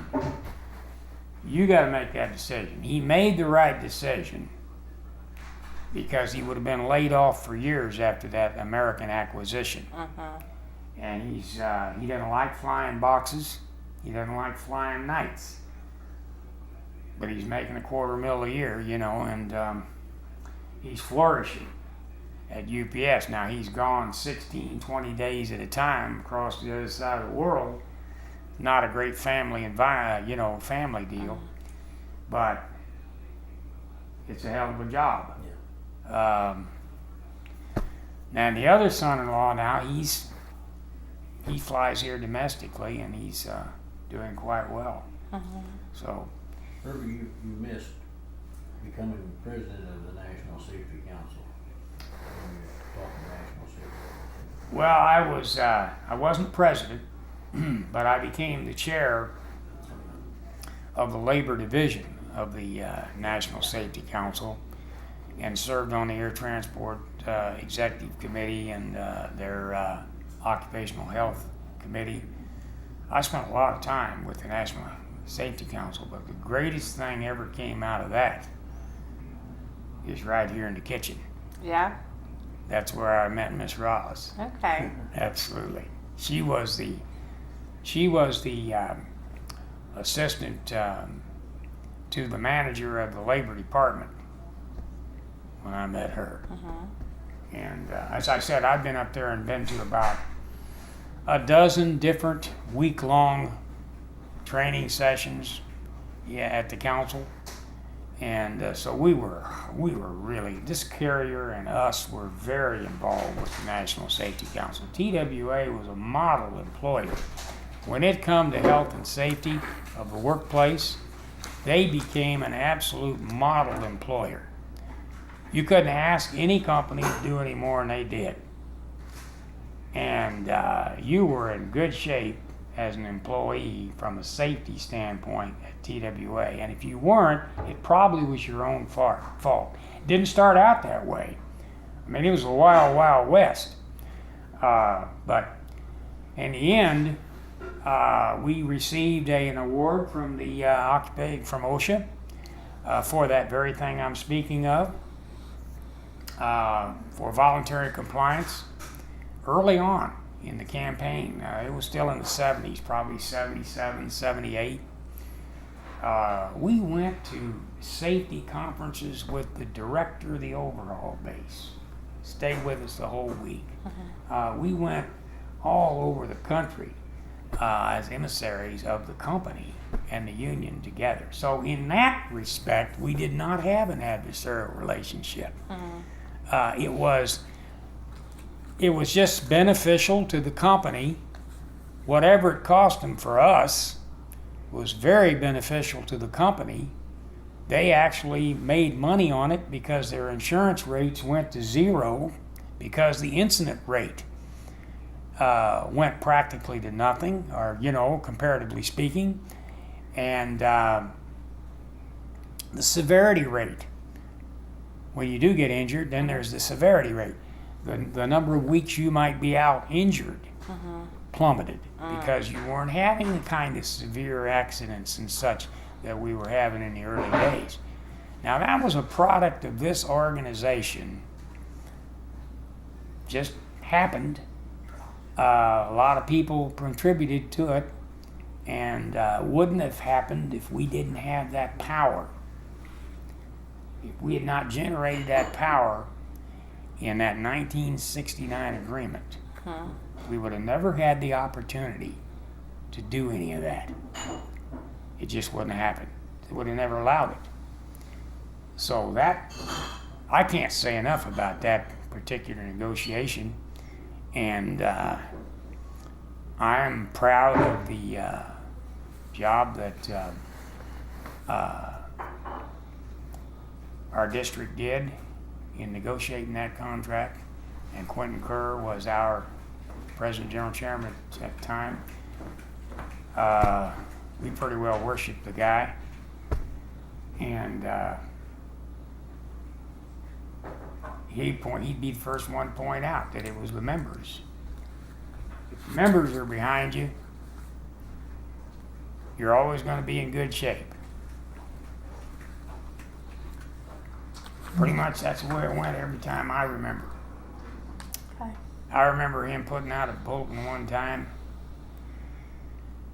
probably 1973, 76 maybe. They were wanting to take the dental plan back. And we had a big impasse over it. He writes a bulletin out there. because the company had indicated they might have to go bankruptcy or some wild thing like that. Time it was absolutely wild. He said the end result of that bulletin was, when the dust all settles, we'll still be standing tall. We were. Mm-hmm.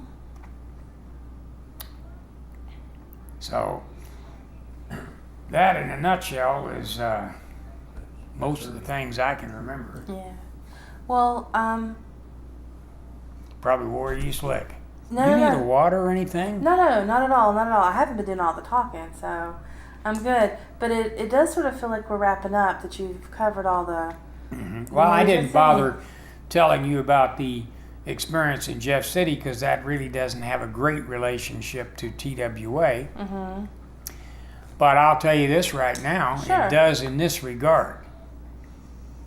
I was able to go down and do that job to the best of my ability because I was able to put every other experience I ever had here at TWA. And what was that job in Jefferson City? Chief lobbyist for the State Labor Federation Okay. is really what the guy does. Okay. The title is Secretary Treasurer, and you are, accountable for and fiduciarily, and from a fiduciary standpoint, you are responsible. I was for every check, every book, and I did sign every check, every voucher, and square up every account and all that. I mean, I hated that bit of it, but this is what you got to do to ensure integrity, because you never knew when somebody would come in and want to ask about these things. But basically, we had bookkeeper was doing that, and I would sign for all of that sort of thing. And that's how I was involved with the establishment of the ARA in the state. We were the fourth in the country to establish a ARA affiliate. But basically what the job is the chief lobbyist for the state AFL-CIO. So to do that, you just don't do that by yourself. Again, the way I think about things, you got to put together a procedure. You got to put together a process that engages other labor lobbyists. And we did. We put together regular weekly luncheons of the lobbyists to keep everybody informed. Put a process together to label each legislator as a 1, 2, 3, or 4, meaning 1, they're with us, 2, they're usually with us, 3, they're on the cusp, 4, don't disturb them, they're not going to be turned, and you zero in on those numbers to maintain your your votes on whatever it is. And unfortunately, in the last roughly 10 years of my existence down there, we were on the defensive. We had went from an easy PUD situation of a high majority Democrat with a Democrat governor where you really didn't have to worry about anything happening to you, to one where your britches were about to be pulled from you at any moment from the point when we lost the majority. And so we had to develop a process that doesn't exist hardly anywhere. We had to start working with Republicans. Nobody works with Republicans, and that's why they've lost a number of states, because they had no relationship with Republicans. Let's face it, they're normally not people we like. They don't go along with things we want, but now we're down here to try to defend what we've got. The work comp, the unemployment, the teacher tenure, the prevailing wage, the project labor agreements. We don't want right to work. We don't want paycheck deception. We don't want these kinds of things. This ain't going to work. We don't have enough numbers. So we had to start working with Republicans. And so you got to go out and do the hard work of sitting down with someone like yourself. And but Tracy, I just want to tell you that this is kind of what we're about. I don't know what you know about us in labor, but we're not the New York, Washington, D.C. labor movement you probably hear about all the time from all these organizations that are not very happy with us. But what we're concerned about is just a few issues here in the state, and they all have to do with the workplace. We're only concerned about people having employment, being treated decently when they're at employment. We're not out here trying to pass national health insurance. We're not out here trying to get, anything, having anything to do with abortion or guns or anything else. We're only concerned with these half a dozen issues, and it's the only issues we'll ever ask you to support us on. We know you can't, even if you wanted to. Your party's not going to go along with that, and we recognize that. Well, start with, they don't know that. Almost every one of them has no idea that that's really what we're about here in Missouri. We're in Missouri. We're not in Maryland. We're not in New York. We're in Missouri. And super liberal stuff is not going to work here. Right. Work to the contrary, as a matter of fact. So you build a rapport and credibility with that person. And you can't make a commitment when you're first talking to the person that you do that, we're going to support you. You can't say outright, we're going to endorse you, or not. We wouldn't do that, but we'll say that if you're able to just support us in these issues, I can tell you, we'll be out there speaking on your behalf. And so far, with an unbelievable minority in the General Assembly, I would have never believed we'd ever have a minority of this. We only got 46 Democrats in the House of Representatives out of 163. Wow. When I went down there, we had 100. They had 63, and we were coming down. At one time, it was the other way.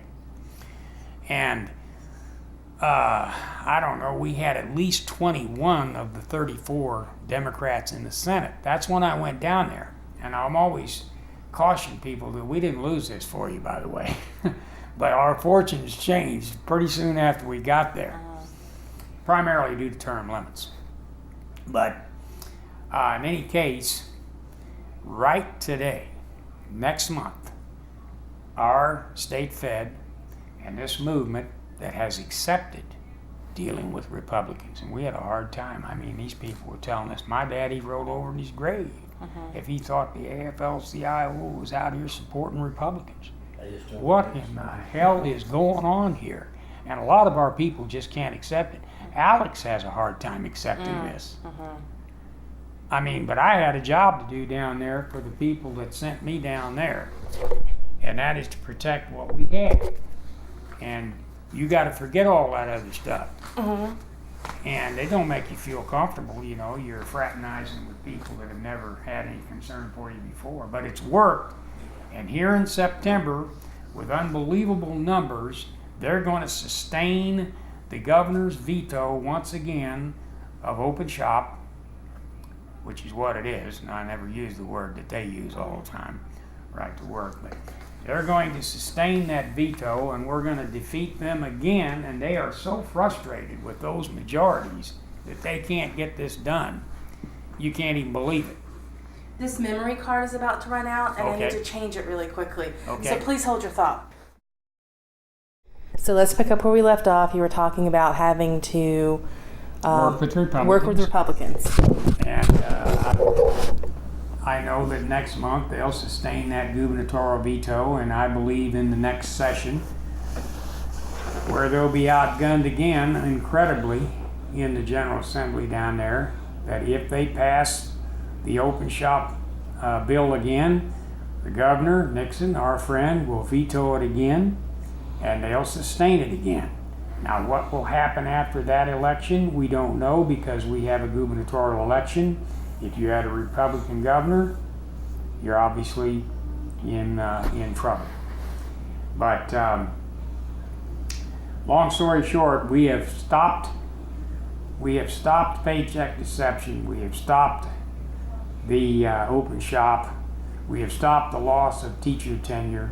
We have stopped the growth of charter schools. We have maintained our prevailing wage, maintained our project labor agreements, and the issue of having project labor agreements. and maintain to a great degree still a reasonably good work comp system. It's been hit hard. The unemployment system is, I'll grant you, never was very good, is among the very worst in the country. I don't know what more you could do to it other than get rid of it. In any case, I think they'll continue to be successful because every session you got to go out in between sessions and meet with those Republicans. And I'm telling you right now, the Democrats don't like it. So you got to go meet with the Democrat Party in the caucus, and they'll say, what are you guys doing? I mean, you're spending all your time with the goddamn Republicans. I mean, here we're supporting you guys. I said, here's the deal. I've counted it up over and over and over again. And 53 don't add up to 82. That's the constitutional majority to pass a bill. 53 just don't add up to 82. I said, that's what it's about. Don't misunderstand. Without you guys, without you Democrats, we're screwed, and we wouldn't even be in the game. Because we have you, and believe me, we appreciate you, we have got to go out and make your support worthwhile by getting enough urban and suburban Republicans to support our basic issues, or we simply lose all these votes. And so you got to keep preaching the word, because Democrats get pissed and can't blame them. They know that we went out and endorsed and support 15 or 20 Republicans in the election because they supported us. If you don't endorse them and support them when election time comes and they've been voting for you, kiss it goodbye. You'll never get another one to vote for you again. So your total credibility hinges on following through and supporting that person. You might not vote for them on a bet if you're back home, and I don't intend to. I never voted for a Republican. Well, I don't intend to. You couldn't have beat them anyway. That's the Right. other side of it. That's the thing. And I know there's a lot of hard-headed folks. And I know that we lost Indiana, we lost Michigan, and we lost Wisconsin probably because they have no relationship with the Republican Party. They're vibrant. They are vibrant memberships. I mean, they're tenacious memberships. But I suspect, and to some degree know, that they have little or no Republican support whatsoever. Now, I heard a fellow in Florida. We've been doing this campaign for years, and I'd spoken at AFL-CIO regional meetings on this many times. This program we've got. It's kind of controversial for all the reasons I just said. But the fellow who is the legislative director, or was, for Florida, I've forgotten the big tall fellow that's the president down there now. But he coined it in a workshop that we had in Ohio here a few years ago, what we were doing, because they had started doing it. He said, what we're trying to do is keep the patient alive until we can find a cure. And I said, I'm going to use that. I think his name was Bill. I said, Bill, if you don't mind, I'm going to use that from now on. That coins it very quickly, saving me a lot of words. We're keeping the patient alive till we can find a cure. Yeah. If we don't do this, the patient's going to die. And so I spent 15 years down there working on that every session. And then when the session was over, you go out and you go to each individual district all over the state of Missouri. You go out into rural areas.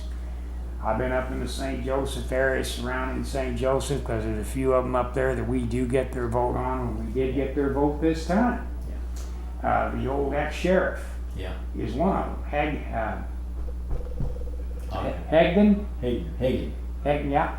And the firefighter guy there, we get him most of the time. But otherwise, you just wouldn't get that vote. And that is absolutely critical to the labor movement, because our building tradespeople would lose the prevailing wage right off the bat. And there wouldn't be no project labor agreements. And they eventually would cave in the teacher coalition, which is a real odd duck, and probably eliminate teacher tenure. They'd pass open shop, they'd pass paycheck deception, and there just wouldn't be anything to stop them at all. We would be a mirror of Kansas, which has degenerated down into nothing. My home state. Kansas used to have outstanding legislation, and a lot of people don't know that. But since Kathleen Sebelius left Kansas, man, it has become absolutely Mississippi North. It's terrible what they've got over there. So anyway, as state president, secretary of treasurer down there, I was blessed by being able to build a pension, because a lot of it was lost here at TWA. So I had the AFL-CIO pension plan going, and I was able to get into their voluntary 457, which is another pension plan, and I piled what I could into that. And I'm glad we did, because otherwise I might still be working the flight line in Dallas, Texas. Heart failure and all, you don't know. But it was a great experience, and I can say that the relationship it has to TWA is that everything I was able to apply that had any benefit to it in Jefferson City, I picked up and learned right out here at TWA as a member of the Machinist Union and an employee of TWA. I mean, it gave me a wide background of experience, a little bit of everything. And that's very valuable when you go to talking to people in the legislature, which is very similar to negotiating a contract. It's the same kind of a deal. Mm-hmm. Difference being, one's a contract, the other's a bill. And fascinating. It's fascinating work, and they're continuing on a great job down there right now. In the State House right now. How's Mike Lewis doing? He's doing absolutely great. Mike Lewis, another machinist, succeeded me. You might have met him by now. No. Anyway, he became Secretary Treasurer. He was a longtime business rep for District 9 out of automotive, and now he's become president, and he's doing a really fine job. Doing a real fine job. I think, if anything, that office and the effectiveness of that place has done nothing but get better. And in the end, that should be what you want happen to whatever job you're doing, is that when you leave, it actually continues and improves. And I'm pretty well satisfied that that's what's going on down there. Mm-hmm. So, and you know, things continued getting very well as well at the local. The young man Robertson didn't last very long. He was a good kid. There was nothing wrong with him. The one that beat you? Yeah, but he was no trade unionist, you know. He just run for the position and he got it. But then my good buddy Keith Nelson got it, and he's one of the most talented people I ever run into. Did a great job in that position for a number of years after that. And so that's how I've always looked at it. Here's the deal. You need to make it better. And pretty much just like that contract I was talking about, it got better and better as it went along. And boy, so many contributors to that. You know, I can remember back in Silicon Bob, all sorts of guys that are giants, in my mind, who had an influence on that. Keeping it going, adding to it, so on and so forth. It's a grand experience. There is no, this is just my political bullshit here now. I don't think there's any better calling or any more noble thing you could do, other than maybe God's word, is to spread the gospel, according to Rich Trumka. That's my opinion.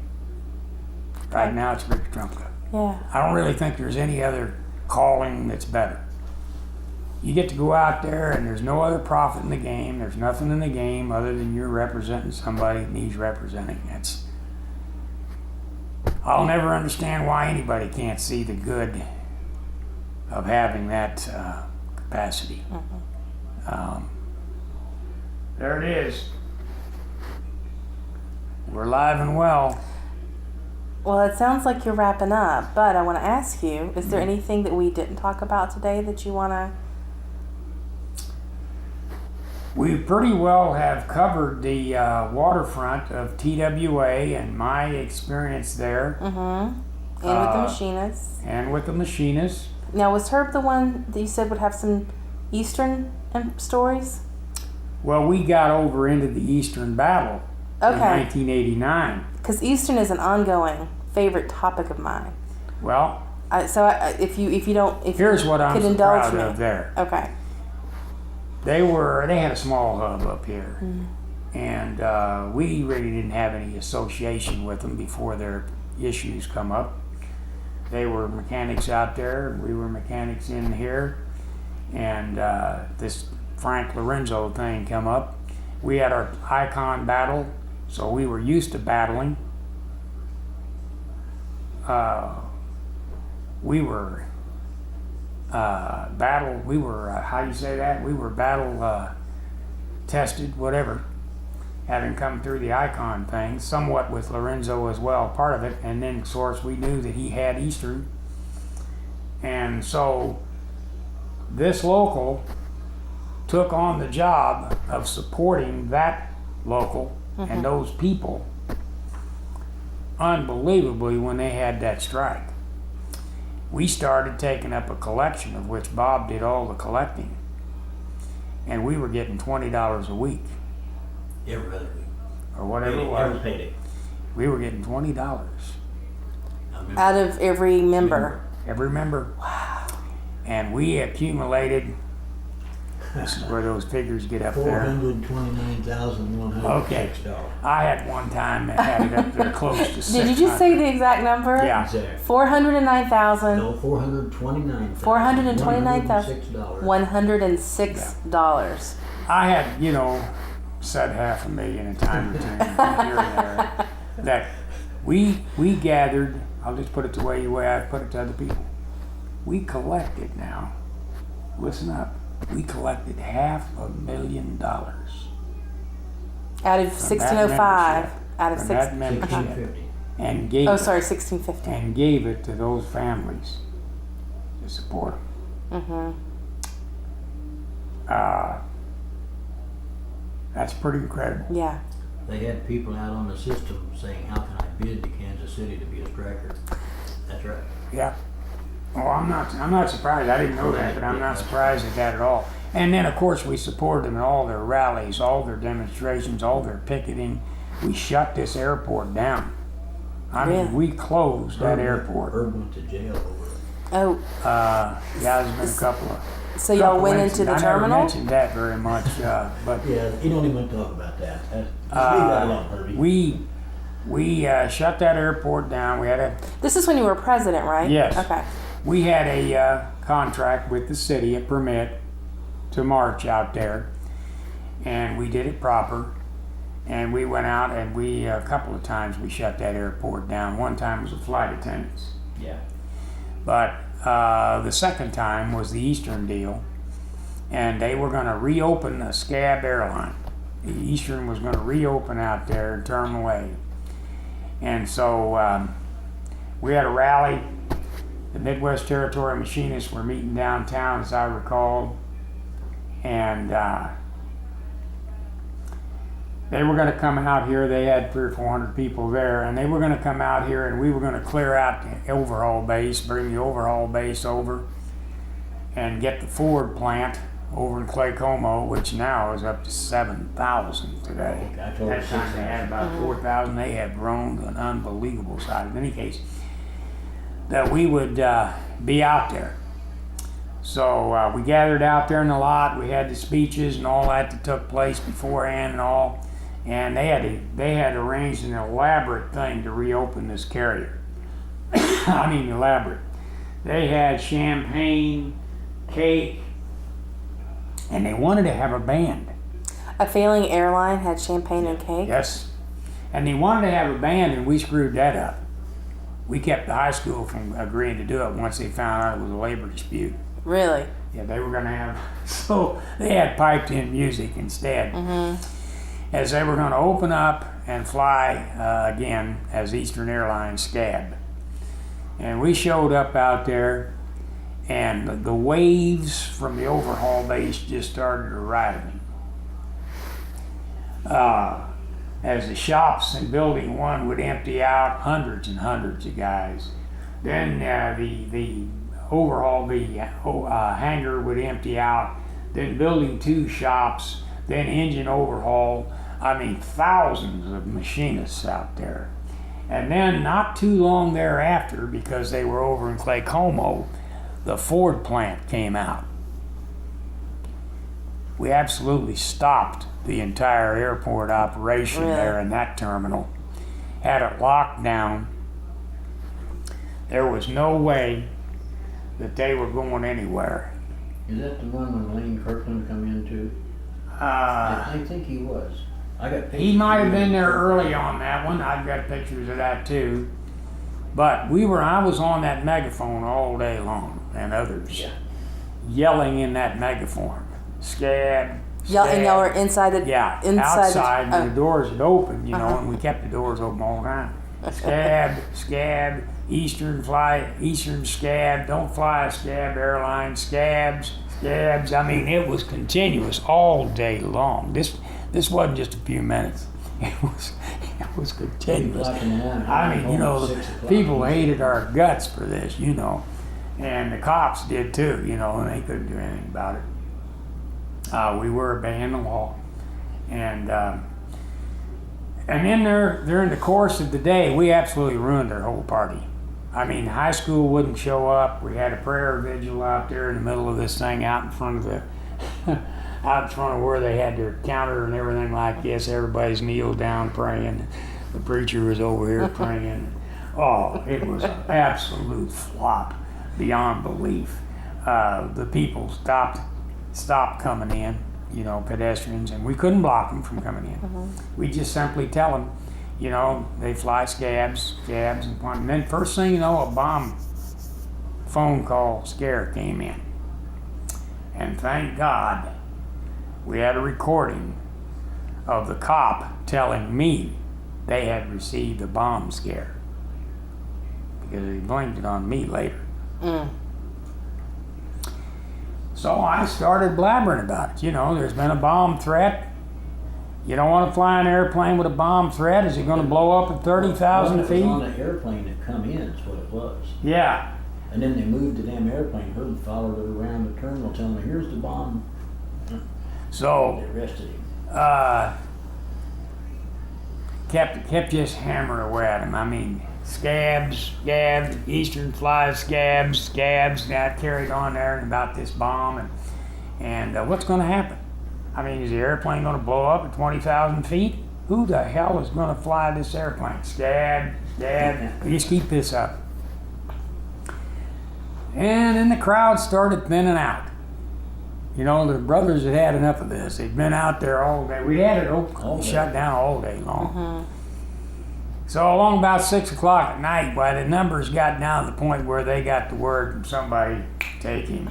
So I got the paddy wagon ride down to the big house downtown. Now, I'd been in their little holding tank out there before, out here on Berry Road before, but this was a big house downtown. Jackson County Jail. And I get up in there and I'm in a cage with murderers, rapists, everything else like this. One guy there sitting beside us had stuck a butcher knife down in this gal's face like this. He's wondering if she was going to die and all that sort of thing. And he said, I figured she will. Bitch wouldn't shut up. Something like that. And so they fingerprint you, take the pictures and all that sort of thing. And I'm figuring, you know, surely I'm going to get out of this, you know. But no, they take your belt and your shoelaces and back in the can you go. And you get to spend the night overlooking your city out through the bars. This is up the whatever floor that is up there. So they didn't actually book you so somebody could bail you out? No. They just held you? We tried to bail him out, and they kept telling us he isn't here, he isn't here. They was supposedly moving him around station to station, but they wasn't. He was in Jackson County Jail. Yeah. They Just didn't. lying. They didn't press no charges. Right, and if they don't press charges, then they don't... They can hold you here And at they can that hold time 16 hours, I think. Okay, Yeah. They okay. can hold you Till 16 8 o'clock the hours. next morning. Right, So it was a long night. I imagine. I was in there with 7 brothers in that cell, and pretty exciting night. I got through it. Whatchamacallit, the lawyer showed up Yeah. in the middle of the night. He'd come out. His We had name, him up all night. What was Me his- and Tarwater and he Nelson. flew out on the airplane, didn't Yeah. he? Very. Guerrero. Yeah, that's right.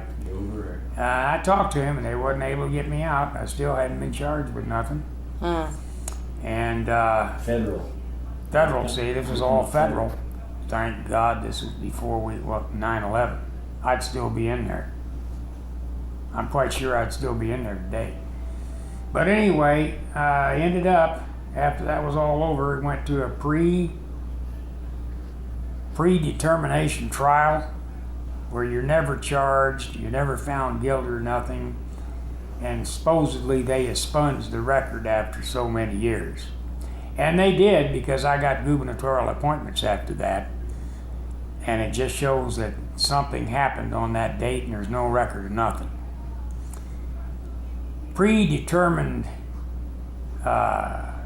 Predetermination trial, something like that.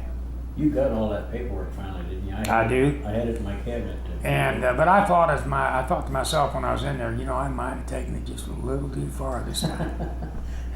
As I'm holding my pants up and skinnying down the hall. But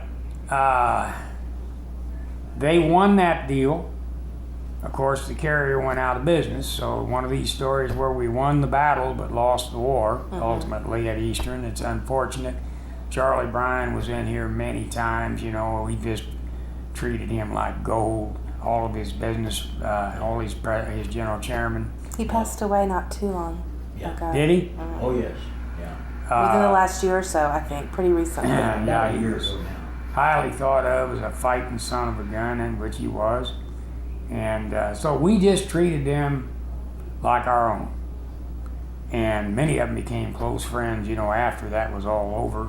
I still got close friends. One who was here visiting from Chicago not long ago was the president of that particular local, Nick Wink. Yeah. And so the Winks were out here not long ago, just within the last 4 or 5 weeks. And the other time that we shut the airport down was way back in the cabin attendant days. 73? Well, no, because I No, was that'd been president. That'd have been 86. I was president because Nelson and I were both got come in our... and they went on strike. That was, Yeah, they arrested me and 86. Nelson became the hero. yeah. Very good. Yeah, we were in support of the cabin attendants. They had their battle going with Icon. Yeah. You're exactly right. The cabin attendants for which airline? TWA. And how are cabin attendants different from? Are they the people that bring the food and supplies and stuff on? Flight attendants. Flight attendants. I'm sorry, Okay, flight I just never heard them called. Yeah, that. flight Okay. attendants. Okay. And they were independent Federation of Flight Attendants at the time. Eventually, they came into our district and our union. But we were supporting them.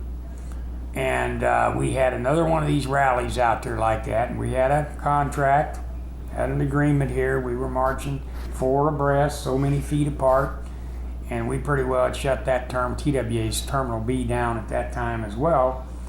And I always remember, you may remember this old ornery guy from the IBEW driving an old 1946 Chevy pickup truck with stickers all over it. Bumper stickers up, down, everywhere under the sun. He pulls up in front of the gate, just calmly gets out, takes the hood up like this and gets right in there and cuts the water hoses out there. Radiator coolant everywhere all over the place. I mean, it was slicker and snot all over the dry road out there. And the horses they had out there had dropped piles of, you know what, all over the ground as well. It was an absolute Couldn't riot. move his truck either. They wanted to move it. No water. You know. But they finally, when we marched around there with our flag, they finally, I think, charged our line. We had our kids with us. We had our kids with us marching on that line. And they charged into our line up there. And anyway, I got kind of forced down to the pavement, handcuffed, and hauled off to the little jail out here Northland. on Berry Road. And now Keith, who was also every bit as involved, they got the cuffs off him. They locked him up too. Well, they handcuffed him, and 3 of us throwed him in the back of a pickup, and the guy drove away with him. The city kept after. They wanted them handcuffs back. They never got them back. So that was quite a circus. That was another enjoyable experience, to say the least. But yeah, I had personally been down to the strike in Miami, at the overall base in Miami, and a couple of those major demonstrations down there. And I was down there one time, and Peter Paul was there. Vice President Peter Paul was there, and that old GLR that smoked that stogie all the time. Oh yeah, we was in a rally when What was- yeah, it was the in a guy rally. supposedly knocked him down. Yeah, and so I took pictures of him. There he was. He's still smoking his damn cigar, sitting down, laying down. On the he ground. faked it Supposedly as though he'd knocked been him. run over by a mounted policeman. And so they had him on television. Of course, they had TV there. This old boy and old Peter Paul was down there. I understand he was down there close to him, saying, "Stay down, stay down, stay down." And he did. I can't remember what his name. I can't either, but I recognize it if they brought it up. But he'd been around a long time. Been in the department a long time. So I had seen that battleground down there at that overhaul base. And of course, we had been at that local before at Grand Lodge Convention and other activities, so we knew these guys. 702. 702, and I'd been through that overhaul base, been in that overhaul base, and they were a giant local, as you know as well. They were a sister local, about the same size, and they had their own car. They had a vehicle, you know. When we had that convention down there, they came and picked us up in their car and all that sort of stuff. But learned a lot from them. They had a food bank. They had they had built a food bank process there. Unbelievable. Cisco. They furnished the workers to do work for Cisco, and Cisco gave them a lot of food. Okay. They bought freezers and stocked stuff. I mean, they had a huge operation going You there, pick it and you went and moved food for keeping Cisco. that thing going. What, 17 months, wasn't it? 19. It was a long, long time. One of the rare times I underestimated there. Only 17. But they kept that going, and I learned the crowd control right there. And the guy's name will come to me that was involved in it, always on the horn. Frank what? Frank was his first name. Yes, I know it. Oh, I can see him clear as a bell. He's the one I told you become part of the AFL-CIO in Florida. Frank Malzone? Malzoni? I can't remember it, or I tell you. Malzoni, I think. No, that ain't right. You find him in the annals of the outfit, I can tell you that right now in 702's history. He was their localized president. Okay. Yes, he was localized president. Teresa.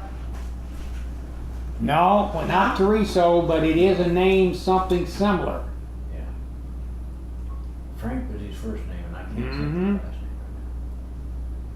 Machinists? Yeah, he's a machinist. Anyway, They had a big rally there, and the Miami Herald was out there or something. They asked him some question about numbers there, and you know, you look around, you think, well, there's probably 1,500 out here. He says 3,000 people out here today. Blah blah blah. And he goes on. Next thing you know, I see they're communicating that from radio to radio. 3,000 people. I said, okay. There's a lesson. From then on, man, we'd have some kind of a rally. I tried it out. I tried it out at these events we had out here. How many people do you think were out here I used today, to have a Mr. clipper Johnson? and I'd count, and he was double every time. I'd say, well, just right around 3,000. There's 3,000 people out here at the airport, you know, et cetera, and so on and so forth. Invariably, they're looking for a number. Well, it's good to be aspirational. Yes. No hesitation. Yeah. You don't ever hesitate. I was just more factual, you know. You just come right straight out with it, with no hesitation whatsoever. How many you think's out here today? If it's a pretty good gathering out there, and you say 900, and there might only be 400 or 500, but it doesn't make any difference. It's the whole idea of the thing.